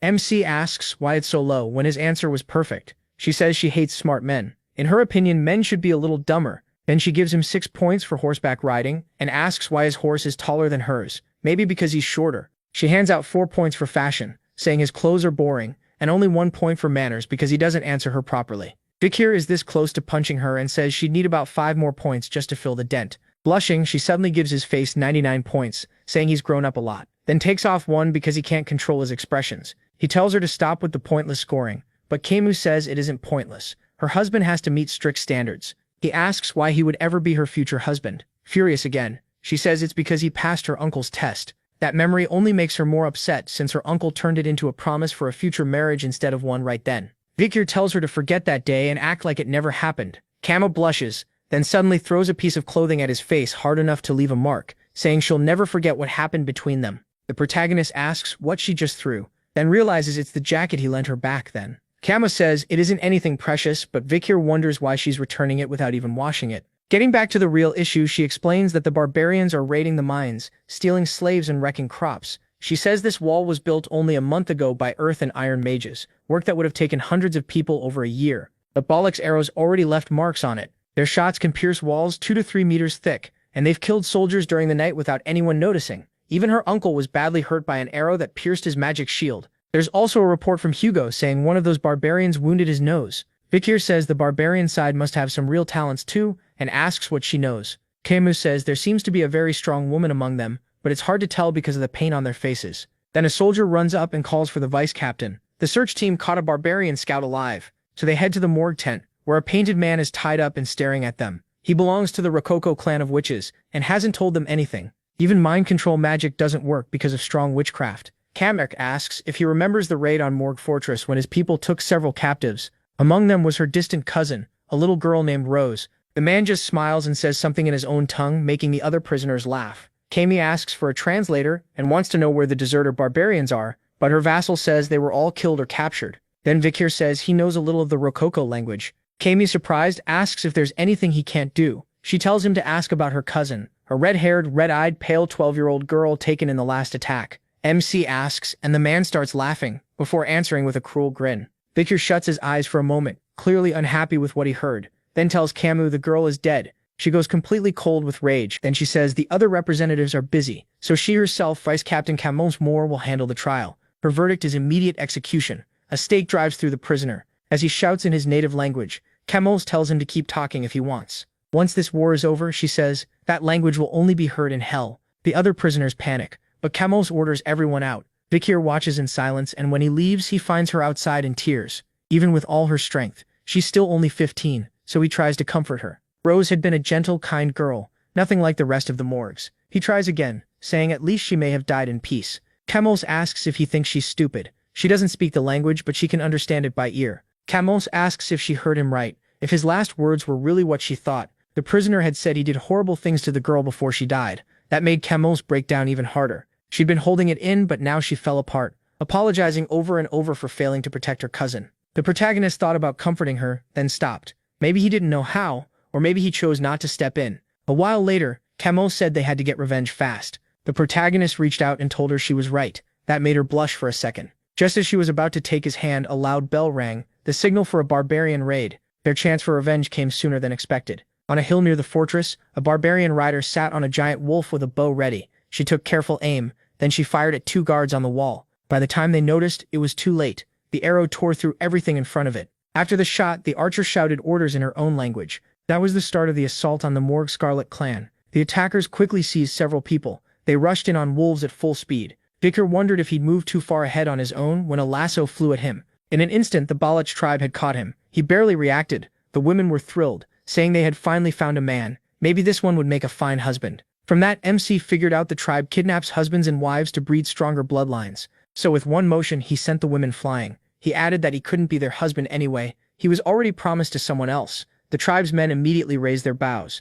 Vikir kept walking straight toward them. He remembered Hugo telling him not to fight until the main force arrived, but there was no time to wait. He batted aside the rain of arrows with ease. Even the Baloch were shocked. Then Camus arrived and blasted the area with a fireball, demanding to know why everyone was still standing around instead of killing them. The warriors screamed in agony. Camus showed no mercy. She wanted their whole clan wiped out. Then she glanced at Vikir and asked if he was using liquid aura. She'd thought he was just a graduate, but now he seemed like the only man worth respecting. He answered that the Patriarch ordered him not to fight unless the main force was present. Camus made it clear that order didn't matter to her. As flames spread everywhere, she declared she'd handle this herself. Vikir noticed how much stronger she'd become. She was using quadruple channeling. Burning with rage, Camus swore she'd avenge her little sister. Then one of the warriors fired a dart at her. It struck her cleanly in the neck. The attacker was riding a white wolf. Camus collapsed right away, unable to move, most likely hit with paralysis poison. The warrior instantly threw a rope to capture her. Vikir jumped in front of it. He wanted to retreat, but Camus was focused on saving the land, rescuing the captives, and getting revenge for her sister. While he was in the middle of warning her again, he caught an arrow coming from behind and dodged it at the last second. The shooter stood on top of a tent, probably the strong woman Camus had mentioned earlier. Then Camus was taken. She yelled for Vikir, and he remembered that in his past life she had been kidnapped by the barbarians when she was still young. Not long after that, she wiped out the whole tribe and came back as the Crimson Black Queen. As he thought about what to do, that woman was suddenly right beside him, ready to strike. He dodged again. This time he saw she was attacking with her bow itself. A kick followed and slammed into his stomach, sending him flying. At that point, he knew he had to get serious. Then she surprised him by saying she'd told him they would meet again. With a cruel smile, she made him realize who she was. The same girl he had saved at the slave auction. He could only say she was returning kindness with betrayal. She brushed that off and said this was revenge. She didn't care about him. Jumping onto her wolf, she told him that if he wanted his girl back, he should come after them. Vikir wondered if he should reveal his real power when someone suddenly shouted for Camus. It was Adolphe Morgue Scarlet, rushing in after hearing about the ambush. He cast an earth spell at once and ordered them to release his niece. But the wolves kept running. dodging the magic with ease and quickly pulling away. That only made Adolf angrier. Then a vassal reported that the kidnappers had fled into the unexplored part of Mount Rouge. Adolf knew how dangerous that place was, and at night it would be nearly impossible to chase them. Then a voice behind him said they still could. It was Vikir, saying he'd entered the unexplored area before when he was younger. That was really knowledge from his past life. Shocked, Adolf asked if he was serious. One of the vassals warned that going into Mount Rouge at night was suicide. Adolf answered that anyone who wanted to quit could do so. He wouldn't force them. Deep down, he already knew this boy was different, and now he had no choice but to trust him, so he begged Vikir to save his niece. By nightfall, they were in Baskerville territory, inside the deep forest of Mount La Rouge Ut-le-Noir. This place was full of monsters and traps, bone-sucking mosquitoes, poison vines, silent spiders, and countless other dangers. Most people wouldn't last an hour there, which is why it was called the soul-devouring forest. But Vikir wasn't most people. Adolf asked the Knight Commander if every young Baskerville was like this boy. The answer was simple, not even close. He was exceptional, even by Baskerville standards. He moved through the deadly forest like it was nothing. Everyone already knew his sword skills were incredible, but his stealth and sense of direction were just as scary. Then he suddenly stopped and told everyone to wait. The Baloch tribe hadn't gone far. He explained that hunters scattered dry leaves to hear intruders coming, so they had to move carefully from here on. Adolf cast a silent spell on Vikir so his footsteps wouldn't make a sound. He also warned that from this point on the protagonist would be going alone. Adolf said he'd never forget this favor. Around a campfire the tribe talked while Camrys shouted that she'd burn them all when she got free. No one cared. They were more interested in the boy they almost captured, and Camrys finally stopped yelling when she realized they were just chatting about hunting husbands and wives. As she sat there thinking, one warrior came over and bragged that all the men would envy him for catching such a fine woman. He couldn't understand her words, but her defiance was obvious, so he said he'd have to train this arrogant slave. Then the female warrior from before stepped in and ordered him to let go of her slave. He argued that he had captured Camus, but she shut him down. If she hadn't stopped that sword boy, he would already be dead. In other words, Camus belonged to her now. The man protested that she was a woman and shouldn't take a slave for herself, but she didn't care. He pointed out that she was being stubborn just because she was the captain. She snapped back that if he didn't like it, he could challenge her and she'd crush him.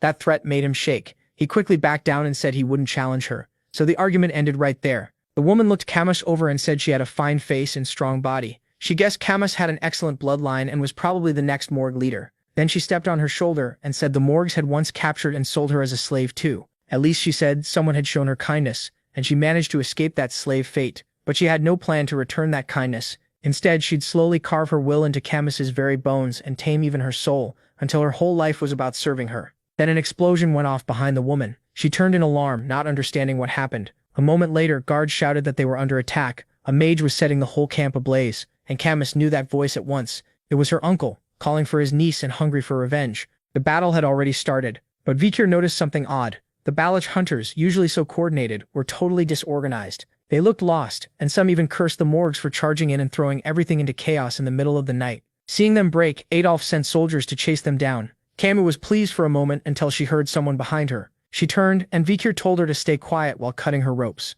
Camus asked if he'd come to save her, but he only asked if she didn't understand the signal to keep silent. Then someone appeared and said she knew the sword boy would come. She described him as a boy with a powerful body, able to cover huge distances fast, and a mind strong enough to break through darkness, a pure youth willing to risk everything to save his woman. Laughing, she said he didn't need to ask about the past and could go on. Vikir was left confused by everything she said. Camus, meanwhile, locked into a mental clash with the girl, but none of it made sense because MC had no memory of her in his past life. Could this be the Night Fox, the archer who injured Hugo's nose? While he was thinking that over, a dart suddenly flew at them. He instantly used Beelzebub to shield Camus de Bourbon. The attacker was stunned, wondering how he saw it coming. Vikir grabbed Camus and said he'd take her to her uncle. She agreed, and they ran from the area as fast as they could. The archer started to grasp what was happening, but she still couldn't let the future head of the Morgue Scarlet clan get away. So she drew her bow with all her strength again, and fired a massive shot straight at Camus de Bourbon. But right then, the whole forest froze. The arrow stopped just in time.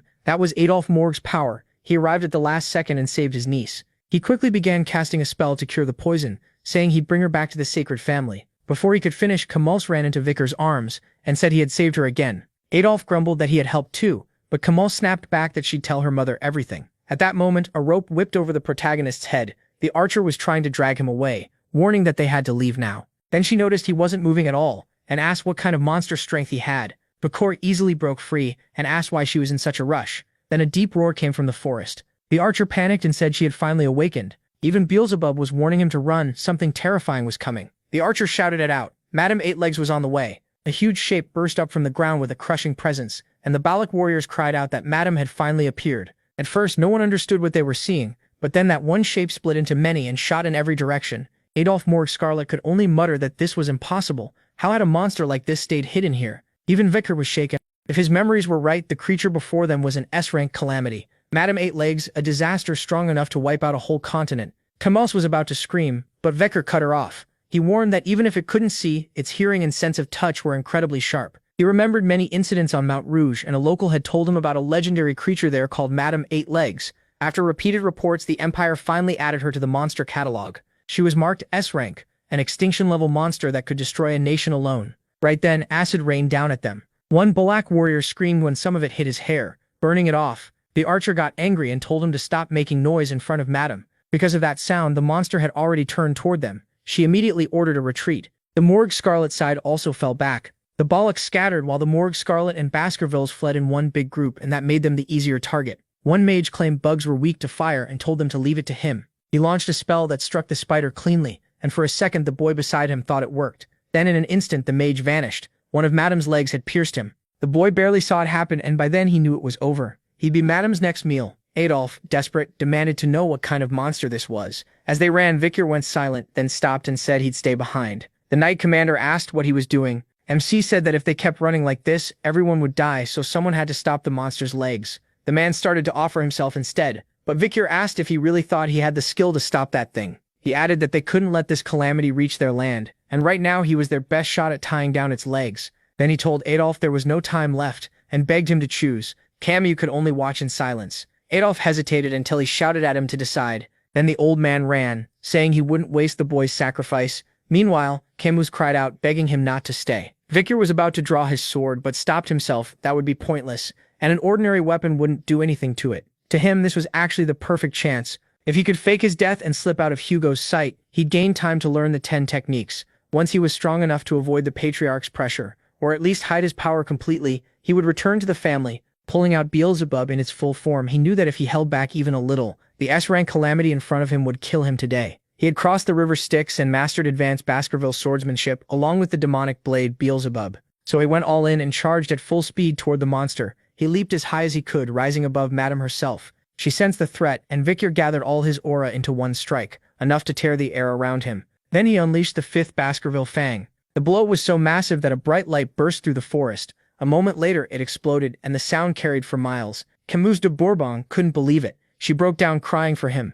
That was the day history would remember. The day a boy not even grown yet became a hero. Then memories rushed into Vicar's mind. He remembered that terrible day when he was betrayed. He saw it all again. Hugo standing before him with the whole family ready to execute him. There was no mercy in his eyes, and his intent was obvious. With a single hand signal, the order was given. Vicar's world spun, and when it finally stopped, the last thing he saw was his father and the people he once cared about turning their backs on him. In his mind, he screamed for help, but no one answered. When he opened his eyes again in the present, he was staring at a strange ceiling. A rope hung around his neck, his whole body hurt, and he had no idea where he was. Still, even if he didn't know how many days had passed, he knew one thing. He survived the fight with the giant spider. Everything after that had been chaos, and he could only hope she hadn't lived either. Checking himself, he found his body still whole, though the blast had left him sore all over. When he grabbed the rope around his neck, he realized it had caused the stiffness and probably saved his life too. That meant things likely went as planned, and the family should now believe he was dead. At last, Vicar stepped out of the cabin and found himself in a barbarian village. He quickly realized it was Balak territory, and that they had taken him prisoner. As he thought about being inside the Baskervilles' natural enemy camp, he noticed a line of tied-up men coming his way. A woman yelled at them to move faster or she'd feed them to the wolves. Vicar recognized them as Morg Scarlet soldiers and wondered why he wasn't with them. Just then a man walked up and asked if he could speak their language. The protagonist recognized him right away, the same guy who had thrown darts at him earlier. The barbarian said it was good he was awake, then coldly asked how it felt to watch his comrades die while he could do nothing in his broken state. He added that if Vicar weren't the captain's little dog, he'd already be dead. Hearing that phrase, MC was hit with memories of Hugo keeping him like a dog that existed only to serve. Something in his face changed so sharply that the barbarian froze. Feeling that rage, the man punched him and cursed at him. As he walked off, he told the protagonist to stop lying there and go to his master at the end of the rope. Still on the ground, Vicar silently memorized his face. Once he recovered, he'd make him pay. Later, he followed the rope through the forest. It was so long he couldn't even see where it ended, and he wondered if a master was really waiting there. Then the rope suddenly pulled tight, making him stop and look ahead. There he found a barbarian woman bathing, and the rope seemed to lead straight to her. She looked at MC and he stared back. With a small smile, she told him to get down. In the next instant, he was yanked hard to the ground. An arrow shot past where he had been and buried itself in a tree behind him. The woman shouted at the children asking why they were practicing archery there. Then she turned to Vikir and thanked him for saving her from becoming a slave that day. She said she'd already paid him back twice, and even got revenge for him. That's when he realized she was the one who had saved him from Madame Eight Legs, though he still wondered about the rope. She looked him over and said he seemed to come from a good family, which only confused him more. Then she added that she was curious how much they'd pay to get him back. That scares Vikir. If they try to bargain with the Baskerville family, his whole plan to get away from Hugo will fall apart. Then she suddenly smiles and asks if he got his hopes up. Too bad for him. She has no plan to let him go now that he belongs to her. As she cuts part of the rope from his neck, Vikir finally relaxes a little. The wild girl then says from now on he should call her master. She likes the fire in his eyes, but wonders if he can also wear the look of an obedient dog. Still, this isn't the time for that. They need to head somewhere first. When the protagonist asks where, she's surprised he still hasn't figured it out. If you step onto someone else's land, she says, it's normal to greet the patriarch, so she's taking him to the ruler of this land, the chief of the Balak tribe. As they walk through the village, his new master gives him a quick rundown of how they live. If there aren't enough beds, they make do, and when food runs low, they steal from rich humans. They show no mercy to outsiders, but they protect their own. Vikir notes their way of life is pretty simple. A moment later, she says they've arrived, and this is the chief's house. The young woman steps inside, calls the leader mother, and says she's back. The muscular woman rises and welcomes her. Then she teases that this must be the high-class man her daughter kept talking about, which embarrasses her. That makes Vikir realize she's the chief's daughter. He also figures out who this woman really is, the Night Fox, the Balak warrior who scarred Hugo's nose and stopped his family from crossing Black Mountain. MC can't help wondering what would have happened if he had fought her before returning in time. In a direct fight, he'd have had no chance to live, and no chance to kill her either. Even running away would have given him only about a 20% shot. The chief studies his face and says he looks familiar, making Vikir worry she recognized his family. But she just shrugs and says all noble men look alike. Then she asks her daughter why she brought him. If he doesn't seem worth much, her daughter argues he could be useful with training, especially since he risked his life against 8 legs. The chief barely cares as long as his important parts still work. That's enough for her. Flustered, the young woman says he'll only be her personal slave. Her mother points out that's not how she was talking about him before. Still, whatever her daughter decides, she'll support it. At that moment, Vikir touches the wood in the middle of the cabin. A few hours later, they're out in the forest. There, he says he has a question. He asks her name, catching her off guard. She expected something about being a slave. With a slight blush, she answers that it's An. Vikir asks what he should do now, and An snaps that he's a slave and should call her master. Even so, she lets it slide and gives him his first order. He needs to build his own house if he's staying here. She has another reason too. An doubts someone raised like him can build anything, so this will teach him his place and make him rely on her. The protagonist just smiles to himself. Building a house actually sounds fun. Before long, An is completely stunned because his cabin is already finished.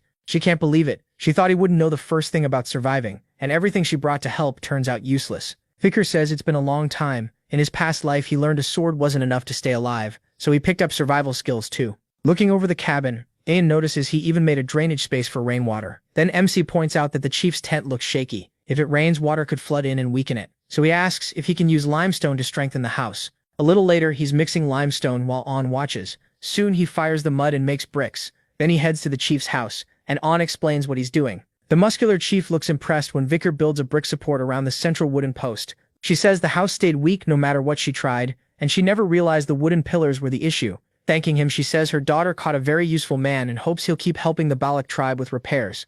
Later, the protagonist is washing clothes by the river when Ian calls out to him. She asks if slave work is too hard, then wonders what he'd think about joining the tribe. Vikir admits life as a slave here isn't that bad, and thinks he's had more peace in this place than he ever did at home. Ian says there are things he can't have as a slave, and living alone must make both work and survival harder. If he stays with her, he won't have to worry so much, and can adjust to this place more easily. But out of everything she says, one part stands out most to him. They'd remove his collar, so he asks what he has to do. Smiling, Ian says it's simple. He just needs to go on a big hunt and offer it to the tribe. Lately, the warriors haven't been bringing back enough food, and she's worried the children won't grow up strong. If he brings back meat, he can even earn cotton clothes. Patting his back, she adds that hunting with her will make it easier. He only has to support her from behind. Vikir tries not to show the pain from that pat while Ian tells him he should be thankful to belong to her. So he finally gives in and agrees to hunt with her. That puts a big smile on Ian's face, and her cheeks turn red. On the way back to the village, she asks about going tomorrow.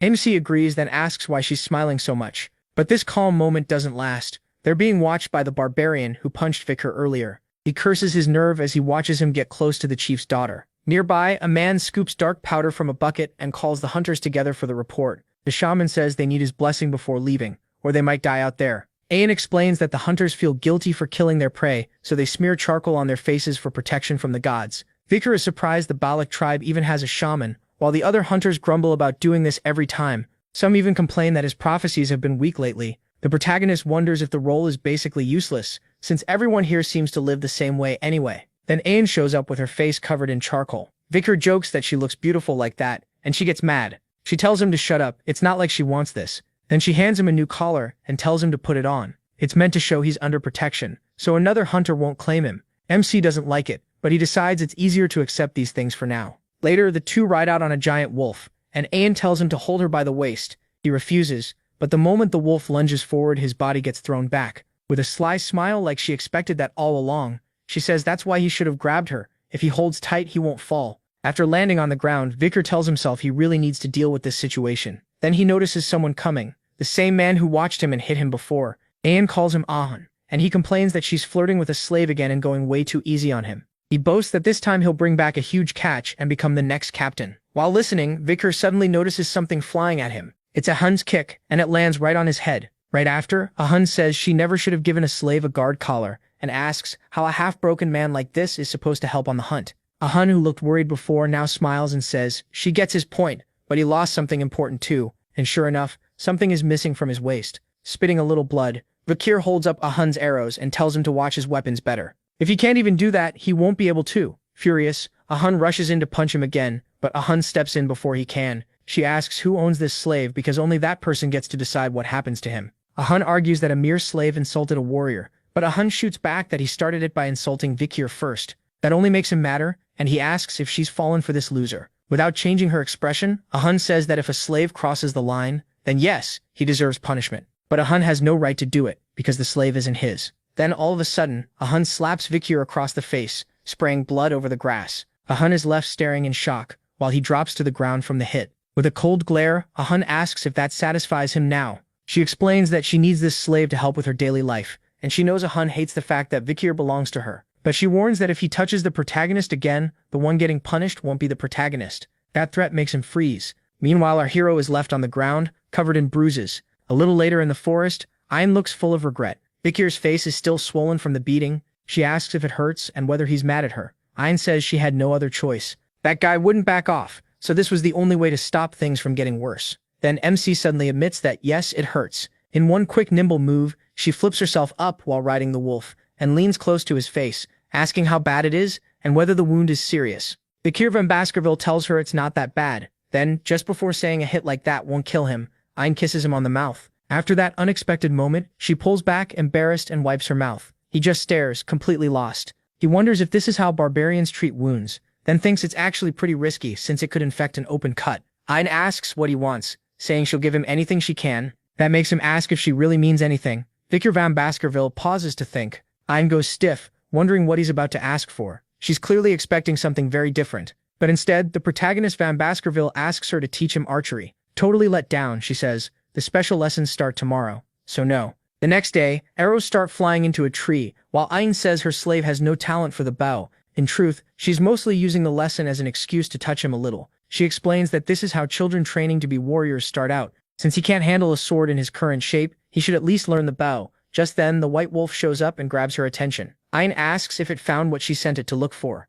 Once she sees it did, she tells the protagonist to get ready because they need to move right away. Somewhere else, they reach a stream. Ayan says this is where the river heads out to the ocean, so the current is strong. Because of that, lots of creatures gather nearby. The fish follow the flow, thinking the current will help them escape predators. But what waits for them is even worse. Most never make it to the ocean, and end up smashed against the sharp rocks. And the fish that can't make it become food for the ox bear. Vicar van Baskerville asks if that really is an ox bear, because he's never seen one so huge. Ayan explains these aren't normal ones. They come from a far stronger bloodline, and they've survived in this place for centuries. Worried, MC asks if they're supposed to hunt that thing, but Ayan says that's impossible. That's why she had Bakiluga find a female. Her real target is one of the males chasing after her. The female ox bear looks over the males around her, then suddenly attacks one and smashes him in the face. Right after that, she beats down the second, then the third too. Fakir van Baskerville realizes she's rejecting every male and asks if she wants someone stronger, but Ein says he's got it wrong. She isn't looking for the strongest one. Then the female walks toward the smallest ox bear there. That's when he realizes she wants the weakest male, because he'll be easier to control. Ein explains that during mating season, a male can kill his partner, so females choose the weakest ones. She adds that Belagic hunters use almost the same rule when picking a mate. They prefer the young ones with good blood, and if they're weak or hurt, that's even better. As the two bears leave to mate, she says they only need to wait until the male is completely drained. A few hours later, loud roars echo through the area. Fakir looks tired and disappointed, already knowing what that means. The noise is all coming from inside a cave in the mountain, and he says he's been listening to those bears for 3 straight days and barely knows why he's even here anymore. Ein asks if he gathered enough food for both of them, and he says yes, explaining that the bears stayed in the cave those 3 days because he kept bringing them food. These fruits give a burst of energy, but they wear down the body by draining life.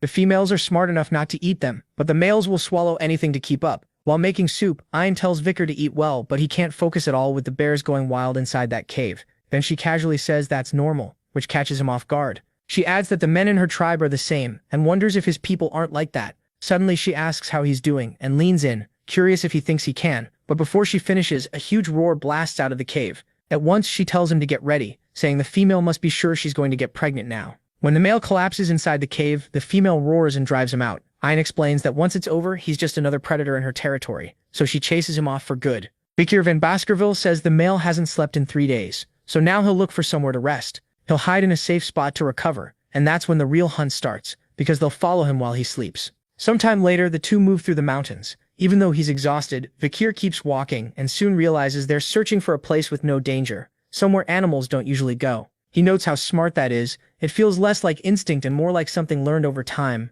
The cold up there bites hard, and the protagonist feels it even more, since he has almost nothing on. Noticing that, Ein says he can stay closer if he needs warmth. She points out that if he gets too cold, the pain will get worse, and he won't hunt well. Fakir van Baskerville admits that's a solid reason, though he's still surprised she offered, so he wraps his arms around her from behind, and she's clearly happy about it. She tries to tell herself she's only looking after her slave's health, and that this is just a master doing her duty. Then the wolf suddenly stops after sensing something. It growls, and Ein spots the ox bear's tracks on the ground. The problem is the tracks suddenly end. The second she understands the beast noticed it was being followed, she scans the area for it, but she's already too late, and when she turns, the ox bear is right in front of her, ready to strike. Then the story cuts back to the Balak village, where everyone is celebrating after catching a wild boar. One hunter says a beast that size can feed the whole village, while others complain they only got 3 rabbits. The one who brought in the boar is Ahun, and he's already picturing himself becoming the next captain. Others say that no matter how strong Captain Ein is, hunting alone has its limits. Someone points out that she took the slave with her this time, but Ahun mocks the idea, saying that injured knee makes him useless. Then we jump back to Ein's desperate moment. The bear's attack is inches from her face. Before it lands, Fakir grabs her from behind and yanks her out of the way. The strike is so strong it slices off some of her hair. Even so, MC van Baskerville saves them both from getting hurt. The wolf bares its fangs at the beast and rushes in to attack. Still holding Ein, Fakir asks if she's okay. She says she is now. Ein adds that the bear must have realized it was being tracked. It may be small, but it's clever. He says they have no choice now, they'll have to fight it. But Ein tells him to stay back and rest for a bit because she'll prove she can be a master worthy of him. A little later, Fakir hides and wonders what she meant by resting, because it looks more like she plans to do the whole thing alone. As he watches, he realizes the Balak tribe fights in a very different way. Arrows start slamming into the ox bear. Ein shouts at it in anger, saying it embarrassed her in front of her slave. Before she can fire again, the ox bear ducks behind a rock. That only annoys her more, and she declares that hiding won't save it. No barrier stops a true arrow from reaching its target. She shoots straight at the rock. The arrow hits the stone and bounces away, but that was only the setup. A glowing strike follows and pierces the ox bear's body, making it scream as blood spills from its mouth. Fakir is stunned. Even with the beast behind a rock, her aura passed through the stone and hit it. This isn't ordinary archery. It's the skill of someone built to hunt and finish prey. When it comes to talent, this girl might even surpass Camus. Morgue Scarlet. As blood drips from the ox bear, it looks nearly spent, but still forces itself to charge at the girl, who keeps firing without pause. Even with one eye pierced, the beast refuses to stop. Ein says every arrow she fires carries her truth, and that her shot can pass through walls to reach its prey. Then she readies the final arrow to end it, and the bear clearly senses the danger. With a sudden move, it barely dodges. The shot only snaps off one of its horns, leaving Ein shocked. As the bear keeps attacking her and the wolf, Ein gets slammed down and tumbles across the ground, finally stopping a short distance away, covered in bruises. Even so, she doesn't lose her resolve. She remembers her mother saying that when a beast is close to death, its senses get even sharper.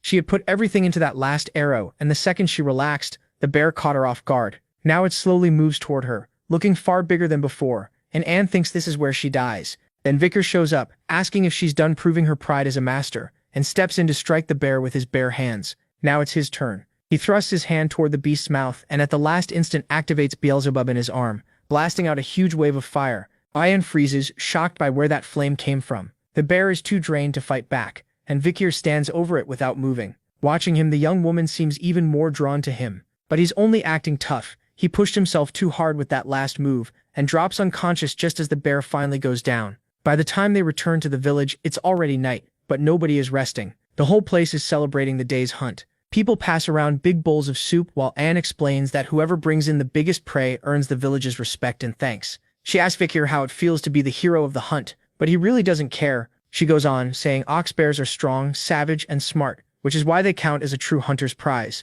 Taking one down is nothing like chasing a boar. Then she turns to a hunter nearby and questions if that's really true, clearly bothering him. He passes the protagonist a bowl of soup, and MC asks why his portion is so small. The man says it's because he's already gained everyone's respect. That's their banquet custom. The one who contributed the most gets the least food and the most honor. Vickers isn't impressed, and wonders if meat wouldn't be better than a little honor. Still, his real reward isn't the meal. After killing the ox bear, he stole its skill. When he holds his breath, he can raise his weight to 600 kilograms. And that isn't all. After Beelzebub devoured the monster, his body was almost fully healed. Then Iandi's soul calls out to him and hands him another bowl, saying this should be enough, and that she took it from the shaman using her authority as a hunter. Vickers says he's already full, but she keeps insisting he has to eat it. According to her, if your eyes are bad, you eat the prey's eyes, and if your heart is weak, you need to eat the right part too. The other women tease that she's the only one worrying so much about him, and her motives are pretty clear. He takes a bite and says it's really chewy, clearly not enjoying it. The one who's happiest, though, is Ian. She tells him that now he'll be able to do his job. Vickers, who has no clue what she means, just stares in confusion. The next morning arrives in the Balak village, and he's already awake. He studies a huge tree that was sliced clean through. On the side is a small smoking cut, and that makes him realize what she said yesterday was true. Then he recalls asking Ian de Sol why so much high-quality meat had been left there. He brought up the village's food shortage, but she cut in and explained it was an offering, something given to the Madam of Eight Legs in exchange for permission to live in the dense forest. Thinking back to his last encounter with her, Vickers realizes he was reckless to fight her. He also decides she's a demonic, annoying creature. Later, while walking through the village, he notices something strange. A long line of women is gathered outside someone's cabin. He wonders if it's some kind of ritual, and hears that some of them have been waiting since before sunrise. One woman says that after his achievements he'll probably lose his slave title and get to pick one of the village girls as his wife. Then someone appears and grabs everyone's attention.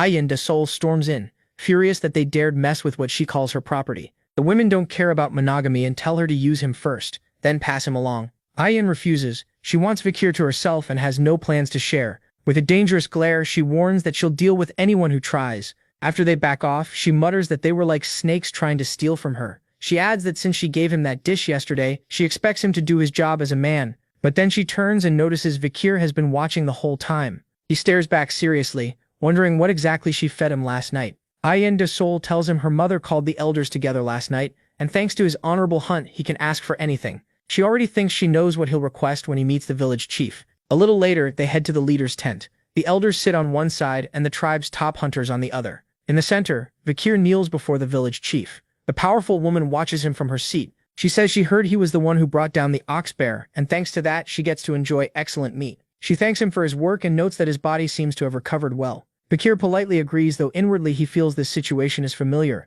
and still interesting. This Fox Knight, the genius archer who made the Empire fear a tribe of only 300 people, carries real weight, yet she speaks with warmth. She says it's time to reward him for the hunt, and she can even remove his slave status. But as she starts welcoming him as family instead of a slave, the shaman from earlier clearly objects. The protagonist remembers hearing that the council was unhappy with this idea. That elder who painted the hunters' faces is the shaman Aheman, a Hun and a Huel's grandfather. The chief declares that now that he's officially part of the tribe, she wants to hear his wish. Even if he's family now, she says she didn't raise him, so she'll grant him a proper reward. If he wants any woman in the village, she'll make her his wife, or give him a slave. Vickers notices his former master's signals and understands what she wants him to ask for. The chief sees it too, but only thinks her daughter has fallen hard for the boy. But what MC actually wants is to bathe in the spring of heroes. That request shocks the elders.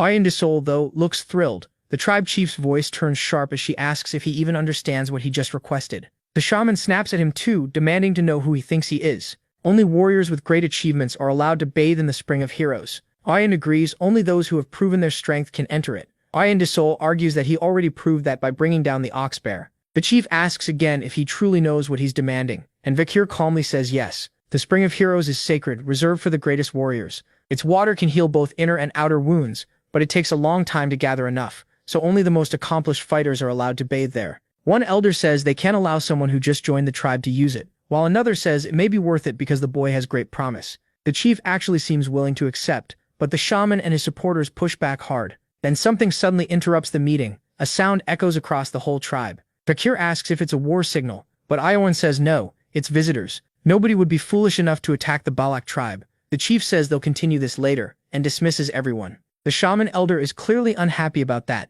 and shoots him a vicious glare. Outside, a crowd is already gathered, and Vakir asks if these are the visitors she mentioned. Several carriages from the Empire are unloading food and vegetables. Ayan explains that they're merchants bringing goods the forest doesn't provide, but the protagonist notices the insignia at once. It belongs to one of the 7 great clans, the Burgese clan. They should be in the imperial capital. So how did they get through Baskerville and more Scarlet lands? If neither side would allow it, then this has to be smuggling. An elder says that if they brought valuable goods, they should come trade, so the tribe members quickly start bargaining. Fakir quietly watches and realizes the merchants brought common supplies, yet they're taking rare materials from the dense forest in exchange for basic goods like grain. There's no way they don't know how valuable those materials really are. They're just taking advantage of people who don't know prices. Still, that's the Balak tribe's problem, and if anyone recognizes him, it could become his problem too. Then Ayin complains that the whole thing is unfair. She asks how a diamond can be worth just 1 ear of corn, and for a moment Vakir is impressed that at least one of them gets it. Then that feeling dies when she proudly demands 2 years' worth of corn instead,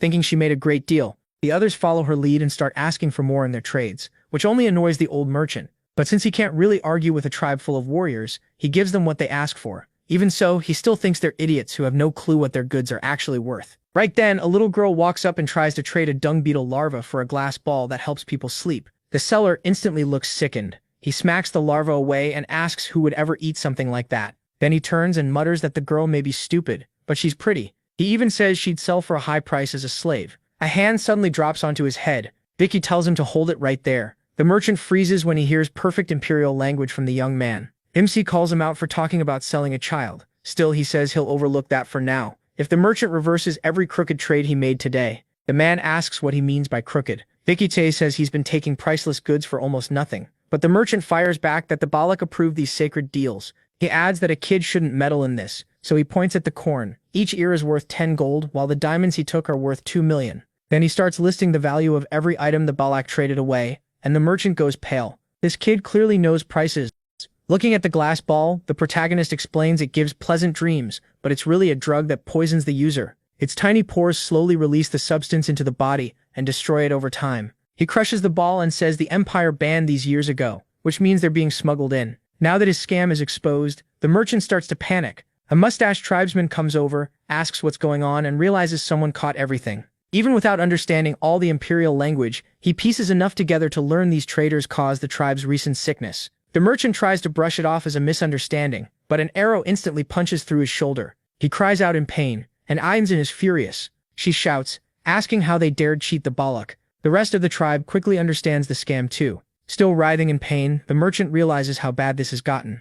He orders his men to leave everything and get out at once. Bakir asks why Ayan let them leave, warning that merchants like these won't forget losing money. Ayan says she never planned to let them live. When you wound a beast that runs with a pack, it always goes back to its den. Sure enough, the merchants soon meet with mercenaries and tell them to get ready for battle. By night, a bird circles above and lands on Aegean's arm. Still angry that they messed with her tribe, she says the only fitting punishment is total destruction. Meanwhile, the mercenaries move through the forest. Their leader tells the shady merchant he warned him not to trust barbarians, saying they should have just been sold like tools. The smuggler notices it's the man's first time in the forest, and warns him beating the Balak won't be easy. That just confuses the eye-patch mercenary who asks why he hired them if he's that scared. He reminds him the protection fee is already in the payment, but the loot belongs only to the mercenaries. That greed unsettles the merchant, so he tells them to do whatever they want, while the eye-patch leader works out the attack. Beside him, 2 mercenaries bicker, with one telling the other to keep the match lit. The nervous one says lighting 2 cigarettes from one flame is bad luck in battle,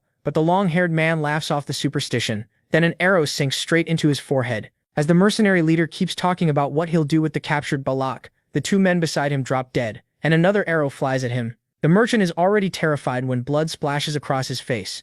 Now the whole mercenary group realizes they're under attack and scrambles to defend. From far away, Agyan directs the archers and tells them not to miss. Fakir watches, knowing Balak archers can aim using nothing but the glow of lit matches. A man arrives carrying barrels, saying he brought what was requested to prepare. Meanwhile, the mercenaries tighten formation and try to hold off the attack. Arrows tied with ropes shoot into the trees, and the barrels are hung between them. More arrows follow, leaving several barrels dangling over the mercenaries as they wonder if they're explosives. They get their answer when thick liquid starts pouring out. A second later, flaming arrows strike the mess, and a huge blast erupts over the mercenaries. They catch fire fast while the merchant hides farther back from the fight. He can't believe the barbarians came up with a plan this smart. Then he senses someone nearby in the woods and recognizes the same brat who ruined everything. Shaken, he warns Vikir that he'll regret it if he touches him. He pulls out a permit from the city, stamped by the new vice-consul. That paper makes MC pause, and he asks if that vice-consul would be Van Baskerville. With a cold stare, he says that's strange. He doesn't remember signing it. Only then does the merchant understand who he's dealing with. Before he can say a word, arrows rain down on him. Vikir fires them himself and says this is the price for forging a Baskerville seal. Then Agyan rides in on her wolf and tells him to move now. The mercenaries hiding behind shields notice the arrow storm has stopped. One of them says, "It's strange. Everything went quiet." Soon they start mocking the Balak, thinking the barbarians fled because they couldn't win. Then something massive rises behind them from the forest. It's the madam spreading her limbs and tearing through everything. From a distance, Vikir hears their desperate screams, while Agyan praises his idea of luring the madam in. The protagonist says he feels the same thing every time he sees her. That creature isn't a monster, it's a disaster. Sometime later, the tribe leader finally allows MC into the Spring of Heroes. He solved the food problem, helped in battle, and uncovered why the warriors were getting sick. Taking all that into account, she calls him a brave warrior, and adds that tonight is also a full moon. Then she sends her daughter to guide Vikir to the Spring of Heroes. On the way, the girl looks pleased that the elder can't object anymore. He claimed the sickness was a curse, so now nobody takes him seriously. That reminds him of the merchant saying the shaman approved the trade. Later, deep in the forest, he rests in the spring. Even animals are soaking in it. The water works so well he can feel his mana clear up, and his bones and muscles settle back into place. It's a bit weaker than the river he used as a child, but still valuable since anyone can use it. But the effect is cut in half, because Agyan is bathing there too. Like a true Balak, she doesn't care. This spring exists thanks to Lord Adonai who first found it. He was the only one strong enough to fight the madam alone, maybe the greatest warrior in Balak history. Now that Vikir is one of them, she says he must honor that legendary ancestor. After that, Agyan suddenly goes quiet and blushes. She remembers her mother praising the protagonist and saying that if he healed enough in the Spring of Heroes, he'd be ready to fulfill his role as a man. That thought makes her look at him with clear desire. She decides tonight will be the night Vikir becomes hers. Trying to start things off, Aged says she already knew the merchants were taking too much profit, so this was a good chance to make them pay it back. MC just smiles a little and says he understands. She gets embarrassed.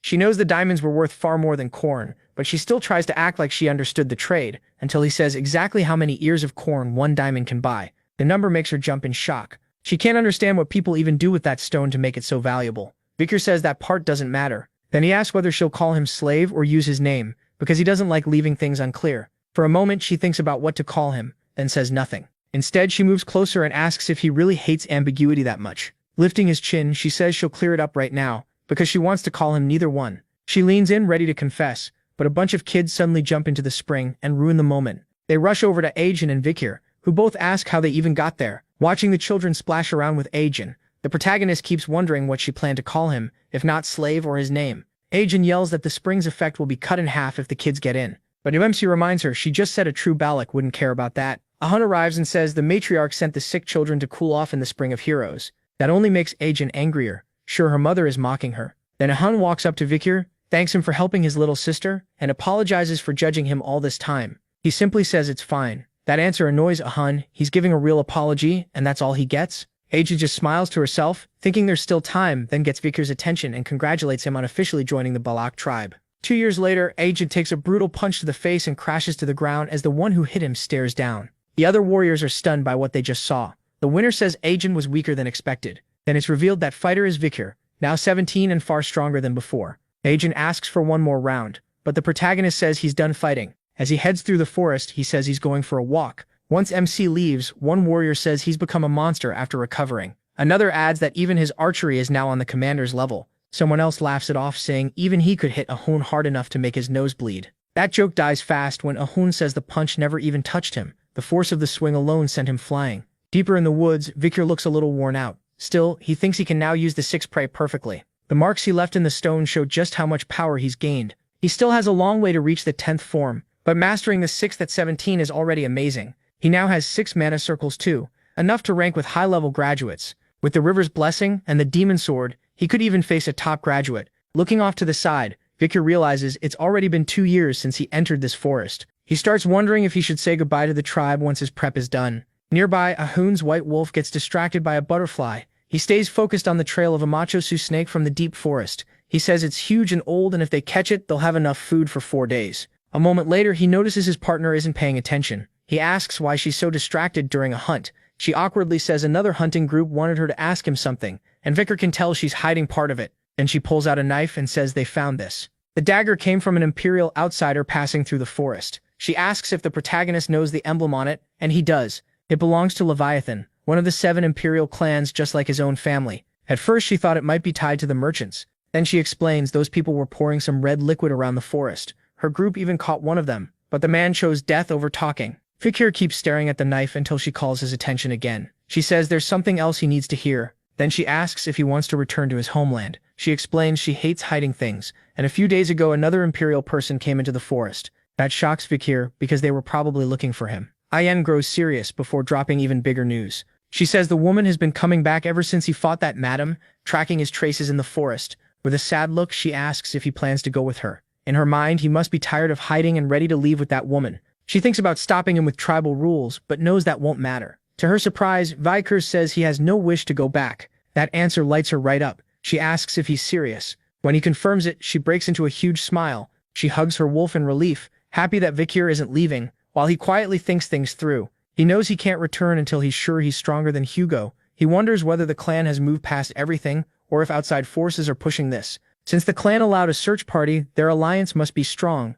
To MC, that means something changed after his death. Either way, he knows he needs to check the outside world soon. Before he can finish that thought, a giant fish bursts out of the water. It startles both of them at once. The thing is as big as a great white shark, and it crashes down right in front of them. Bakura wonders if it's a dipnoic fish. Ayen explains that when one this big appears, a heavy rainy season is coming. Then he notices something important. An arrow is stuck through the creature. To find out what happened, they cut it open. Inside, they find a man's bones, the remains of someone swallowed alive who tried desperately to fight back. Ayen says the clothes look like they belong to the Rococo tribe, and from the pose he must have panicked after being eaten. That makes no sense to her since these fish usually feed on things already dead. Vikir says maybe the man was so weak the fish got confused. But that only raises another question. Why would someone that weak be hunting unless his tribe was in trouble? Something may have happened nearby, so they decide to investigate. A few hours later, they reach another area. As they get closer, Ivan looks sickened. The whole village has been wrecked. Every Rococo warrior is dead. While checking a body, Vikir spots red marks, and Ivan points something else out. It's already past dinner, yet there's no smoke rising from the village. They move in and find bones hanging around, and the tribe completely empty. The protagonist finds it strange that he can't sense a single living villager. Even the grass shows it hasn't been cut for quite a while. Ivan wonders if the tribe moved somewhere else. As she steps into a hut, then a swarm of flies bursts out and startles her. Inside is a barbarian who died alone. Ivan calls out that she found a body, and Vikir says he found one too. Those red spots remind him of a plague that spread through the forest before he came back. It was called the Crimson Death, a deadly disease that wiped out many barbarians and humanoids. Ivan panics and says they need to leave at once because it's a divine curse, but MC tells her it's just an infection that spreads. That only scares her more, and she decides to stay by his side so he won't die. Vikir studies the bodies and figures the healthy people probably abandoned the infected and ran. Then he says he'll search the tents for anything useful. Left alone, Ivan suddenly gets frightened. She turns at once after feeling a terrifying presence, and then he hears a scream. He rushes back and asks what happened, only to hear Ivan shouting about the curse. She points at a little girl and calls her the cursed child. Even with Ivan screaming, Vikir stays calm. He walks toward the child while Ivan can't move because of a cramp. The girl doesn't look like she's from the Rococo tribe, and she seems to be about 5 years old. She also seems to be grieving, because there's a small grave right behind her. Vikir asks who she is, and learns she was a slave used by the tribe. Cindy Wendy asks her name, and the girl says Pomeranian, an imperial name. What she says next completely shocks the protagonist. Her family name is Baskerville. Stunned, he asks her to repeat that. She says it again. She is Pomeranian Baskerville. In the clan, the name Van is used for branch family members like MC, while Let is used for men of the main house. For women of the main house, the title is also Let, though it's rare since the family has mostly men. That means the little girl in front of him is a direct descendant of Hugo. Vikir knows there can't be many children with that name, and Ivan points out something on the girl. She's wearing a necklace with the Baskerville symbol. He grabs the necklace at once, startling her. What he finds inside leaves him shaken. It's a family photo. One of the people in it is Hugo, his father. Vikir can't understand why Hugo would be there. The little girl is still scared by his sudden move. With a hard look, he asks what her connection is to the people in the picture. Ivan cuts in, saying no child will answer if he talks like that. He should try smiling first. Vikir knows she is right. Fighting down his shock, he gently asks who the people in the photo are and forces a smile to calm the girl. Ivan stares at him, surprised he even knows how to smile. Then the little girl finally speaks, saying the people in the picture were her mother, her grandfather, and her grandmother. That makes the protagonist remember something the butler once told him in the hallway. Back then, Hugo had been kind and gentle, and he deeply loved his first wife, Roxana. Her death from illness wasn't what changed him most. The real turning point was his daughter Penelope being taken by barbarians. Hugo sent many people to search for her, and even asked the emperor to move him to the borders. But no matter how many hounds he sent, no trace of Penelope was ever found. As the years passed without proof she was dead or alive, Hugo grew bitter, and his hatred for barbarians turned absolute. Vikir always thought that story sounded too wild to believe,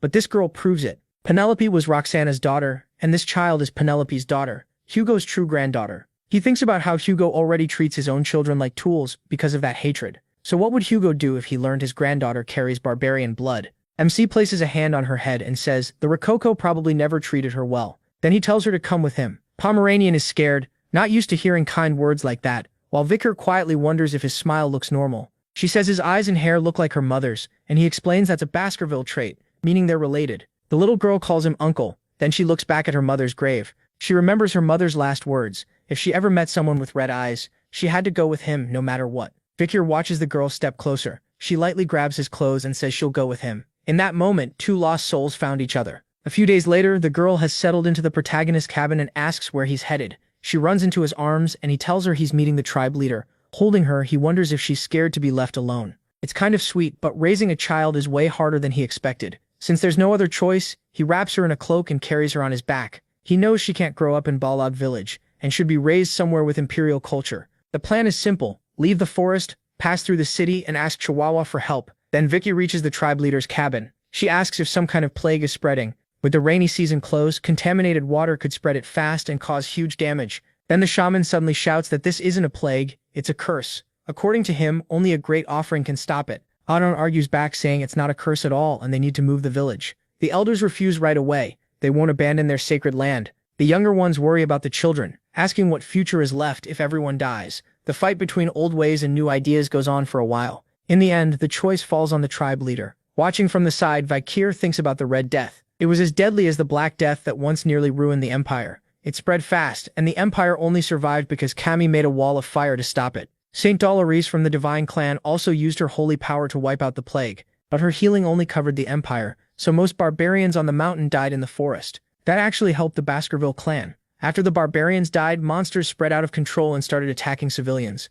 Since the Baskervilles guarded the mountain border, Hugo used that crisis to gain even more power and influence. Suddenly, Vikir raises his hand and gets the leader's attention. He says he knows how to stop the Red Death, and he'll do it, if only to ruin Hugo's success. Sometime later, a goblin is hung upside down by its legs. They drop it into a pot of water, then pull it back out before it drowns. Its body is now covered in red spots. Iron de Soul says Vikir was right. Every monster they dipped into the water came out infected. MC explains that dirty water is the biggest source of infection, so they need to boil it first. Still, as he looks at the remaining monsters, he wonders if that alone is enough. Soon another goblin is thrown into boiling water. Iron de Soul panics, saying it died the second it touched the water, and Vikir tells her to let it cool first. The last two are put in after that, and neither one comes out infected. That proves his idea was right. Boiled water is safe to use. Even the tribe leader praises him for it. Thanks to him, they finally see some hope, but he warns them not to relax yet. The disease can still spread through the air. Even after basically saving the village, one person still isn't happy.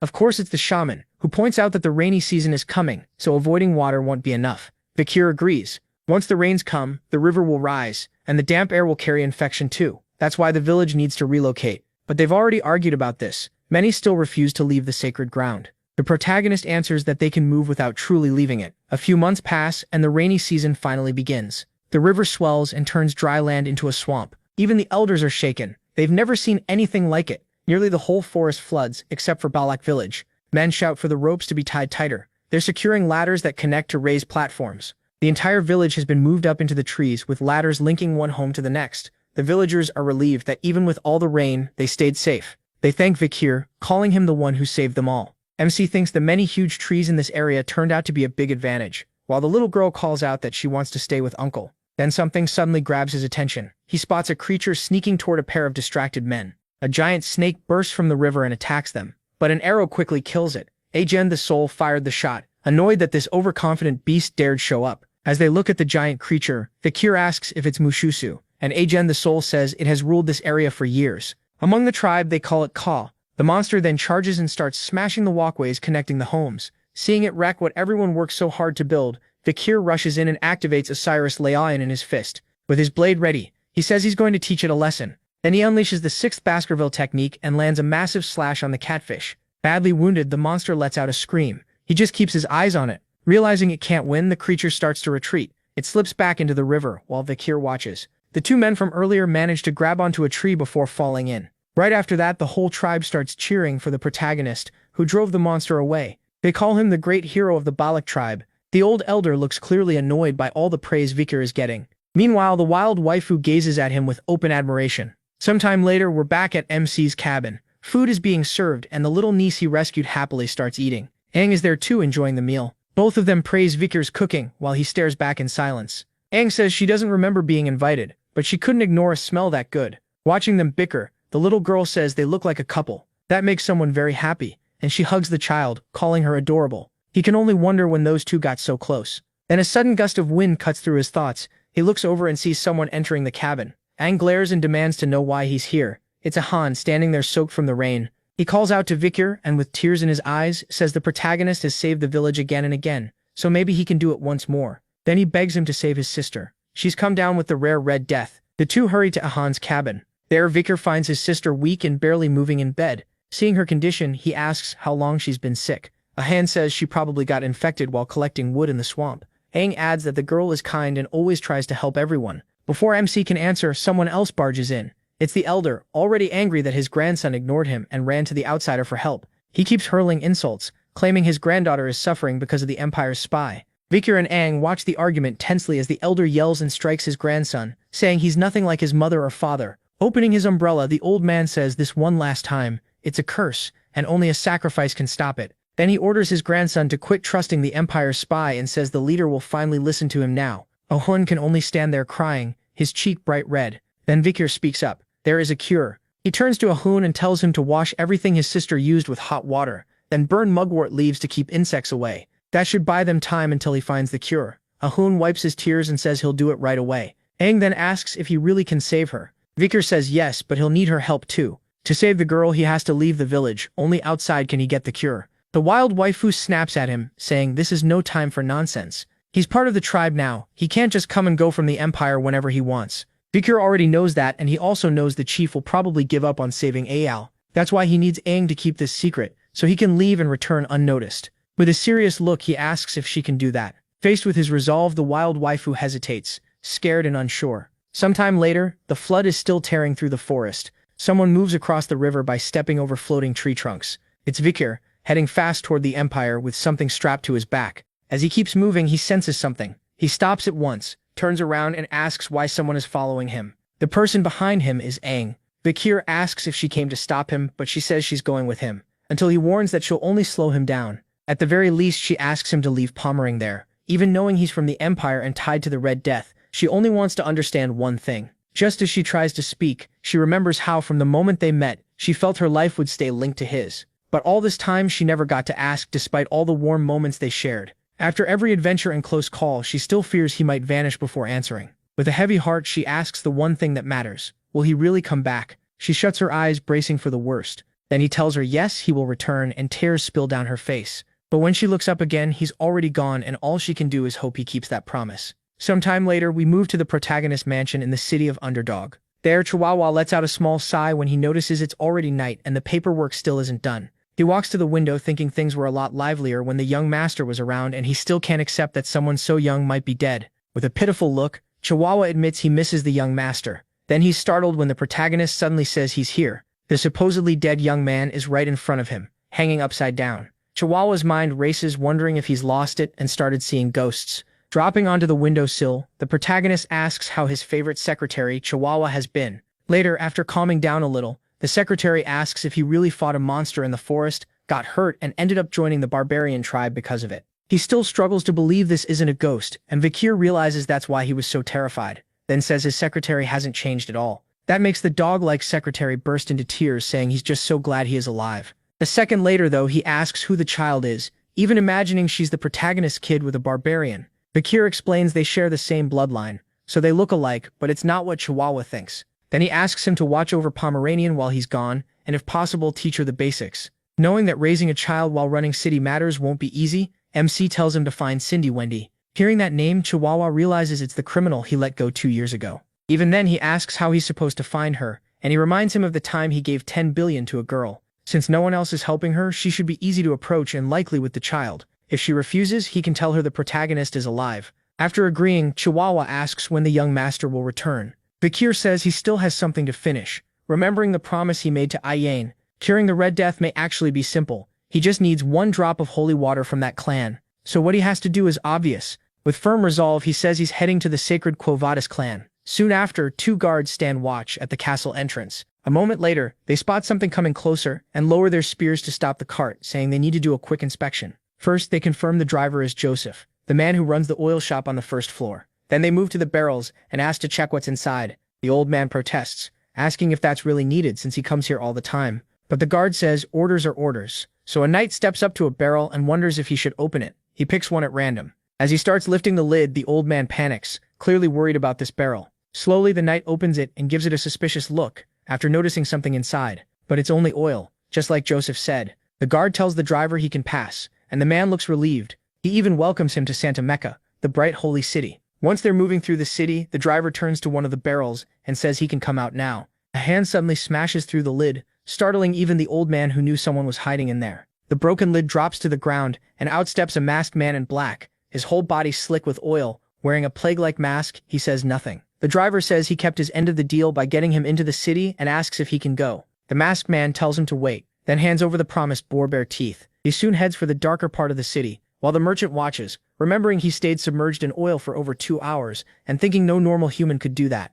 Sometime later, the man, likely Vikir, stands atop a building, watching the city. He takes off his mask, a little relieved, thinking this is the longest he's ever stayed submerged. Before this, his record was in the river Styx, where he lasted 7 minutes. Still, he made it into Quo Vadis territory. Santa Mecca is the clan's main city, home to 160,000 people. Under church rule, desire and greed are tightly controlled. People would ignore gold even if it lay in the street, because they're constantly taught to keep order and peace. Then a bell rings, and Vikir remembers that when the tower bell sounds, everyone stops to pray. Sure enough, the whole city freezes and begins worshipping. Mecca uses that moment to walk calmly through them, wondering how anyone can live like this. Later that night, still masked, he approaches a well, opens a flask, and pours a strange liquid into it. The Red Death spreads through the blood, sweat, and tears of Yelnikul, so touching it is enough to infect someone. It's extreme, but time is running out, and since this is sacred ground, they should respond before anyone dies. Then a few children spot him and ask who he is. They call him a strange man by the well, while the shy one says they should just leave him alone because he looks dangerous. Vikir turns and warns them to listen carefully. This well is cursed, and anyone who drinks from it will die. He tells them never to forget that. Terrified, the children think he's a ghost and run off. Convinced he cursed the well, he stays put, sure they won't touch the water now. Then he drives a dagger into the ground and says it was left by the Leviathan clan, known for poison. From the way things look, they'll take the blame for spreading the plague, and since they already clash with the sacred clan, this should spark a major conflict. With that, his setup is complete. Then Vikir remembers it's almost time for the saint to appear, and wonders if he should meet Sinclair Dolores first. A crowd of worshippers gathers outside the clan's castle. Most came to see the saint resting inside. Others hope she'll heal their illnesses. Then a voice from behind the door asks why they're here so late at night. A blond young man introduces himself as the Lord of the Dortus Male Territory, the eldest son of the Jonathan clan. Another man with long hair says he owns the Ipsum Group and serves as a noble knight under Count Boston. An older white-haired man asks her to cure him, offering a rich and fertile land in return. Hearing all that flattery, the saint tells them to stop. She says she doesn't care who they are, and has no plan to open the gate this late. Then she orders everyone to leave for now, but one person stays behind. Vikir. He remembers the first time he saw the saint before going back, covered in blood helping the wounded. He also knows she doesn't care about wealth or status. When she asks who he is, the protagonist kneels and says, he's just a lost lamb. A deep silence fills the air before the castle gate slowly opens, shining with golden light, and the saint tells him to come in. Inside the grand castle, Vikir walks up to an angel statue by the fountain. That statue is where the saint's voice comes from, as she asks how he lost his way. Realizing she won't meet him face to face, MC thinks that makes sense, considering how suspicious he looks. Holding out a bag of water with both hands, he says he's here to report a spreading plague and brought samples for her to test. The statue stays silent, as if thinking it over. Then the door shuts, and the saint says he lied. At once, guards start moving through the castle halls, forming up around the protagonist. Vikir stays still and quiet as they surround him, then comments that she treats her guests pretty harshly. A man holding a Bible, likely the knight commander, questions the protagonist's identity, but he knows him well. The man who trusted him again and again on the battlefield before his return, and who could become crueler than any demon in the name of justice. He also taught the protagonist the petting tricks he later used in Underdog City. Peter points at MC's odd clothes and tells him to remove the mask and show who he is, but MC refuses. A sharp object suddenly whips past his face and nicks the mask. The mage says he can't let someone this suspicious walk away. When paper turns into a weapon through magic, he realizes Peter still likes weird weapons. Then Peter accuses him of being the top suspect behind the plague, since he was the one who brought news of it first. The protagonist asks why he would do that, and Peter says it was probably to draw the saint out. As more magic cards fly at him, Peter says he can hear the rest in prison. Vikir dodges fast, one hand still holding his hat. He avoids using aura, knowing that could expose him as a Baskerville, and keeps slipping past the attacks as he jumps. Then he moves in on the knight. A hard kick shoots toward Peter's face, but Peter blocks it. Peter says it feels like stopping a falling rock. Power like this doesn't come from nobody. Then he hurls Vikir back as he flies off. MC thinks the weight boost he got after killing the boar bear is even better than he expected. The moment he lands, he rushes in again. He throws out a flurry of blows, but Peter guards with the Holy Bible. Still, Peter starts to realize things are turning bad. The masked man is clearly getting something ready in his hand. A fire attack bursts toward him. The flames catch the Holy Bible and start burning through it fast. Peter drops it at once. While Vikir stays calm and still, he asks if Peter really wants to keep going. Peter clenches his fists and admits this enemy is no ordinary man. That only makes him more set on stopping him, so he charges again. Before he reaches him, Vikir kicks the burning Bible, sending it straight at Peter's face and throwing him off. In that opening, the protagonist lands a hit to his stomach, this time boosted with mana. The blow is so heavy it sends Peter crashing into the statue and smashing it apart. Blood spills from his mouth. Seeing their leader go down, the guards panic for a moment, then quickly tighten up around Peter to protect him. Vikir sees they still won't back down, so he readies himself for the next wave. Before anything else happens, the saint appears and orders everyone to stop. She's a young blonde girl with emerald eyes, and the first thing she asks is whether he's the lost lamb who came to see her. When he confirms it, Vikir knows for sure this is Saint Dolores. She says he looks less like a lamb and more like a hurt little puppy, but a guard snaps back that he's no puppy. He's a bloodthirsty wolf. Dolores cuts him off and tells him to go bring tea. Then she heads to her room and says she wants to speak with MC. Sometime later, a table is set with snacks and tea. The two sit across from each other while Peter keeps a hard eye on Vikir. He recalls that the saint should only be 16 right now. Across from him, the young woman calmly sips her tea, and he remembers how during the war with the demons she treated the wounded on the front lines and saved countless lives amid the ruin. Like everyone else, every fighter who met her came to respect her. Now that same girl sits before him, saying she's been under a lot of stress lately. She explains that she studies at the Imperial Academy and is on break from both school and family troubles.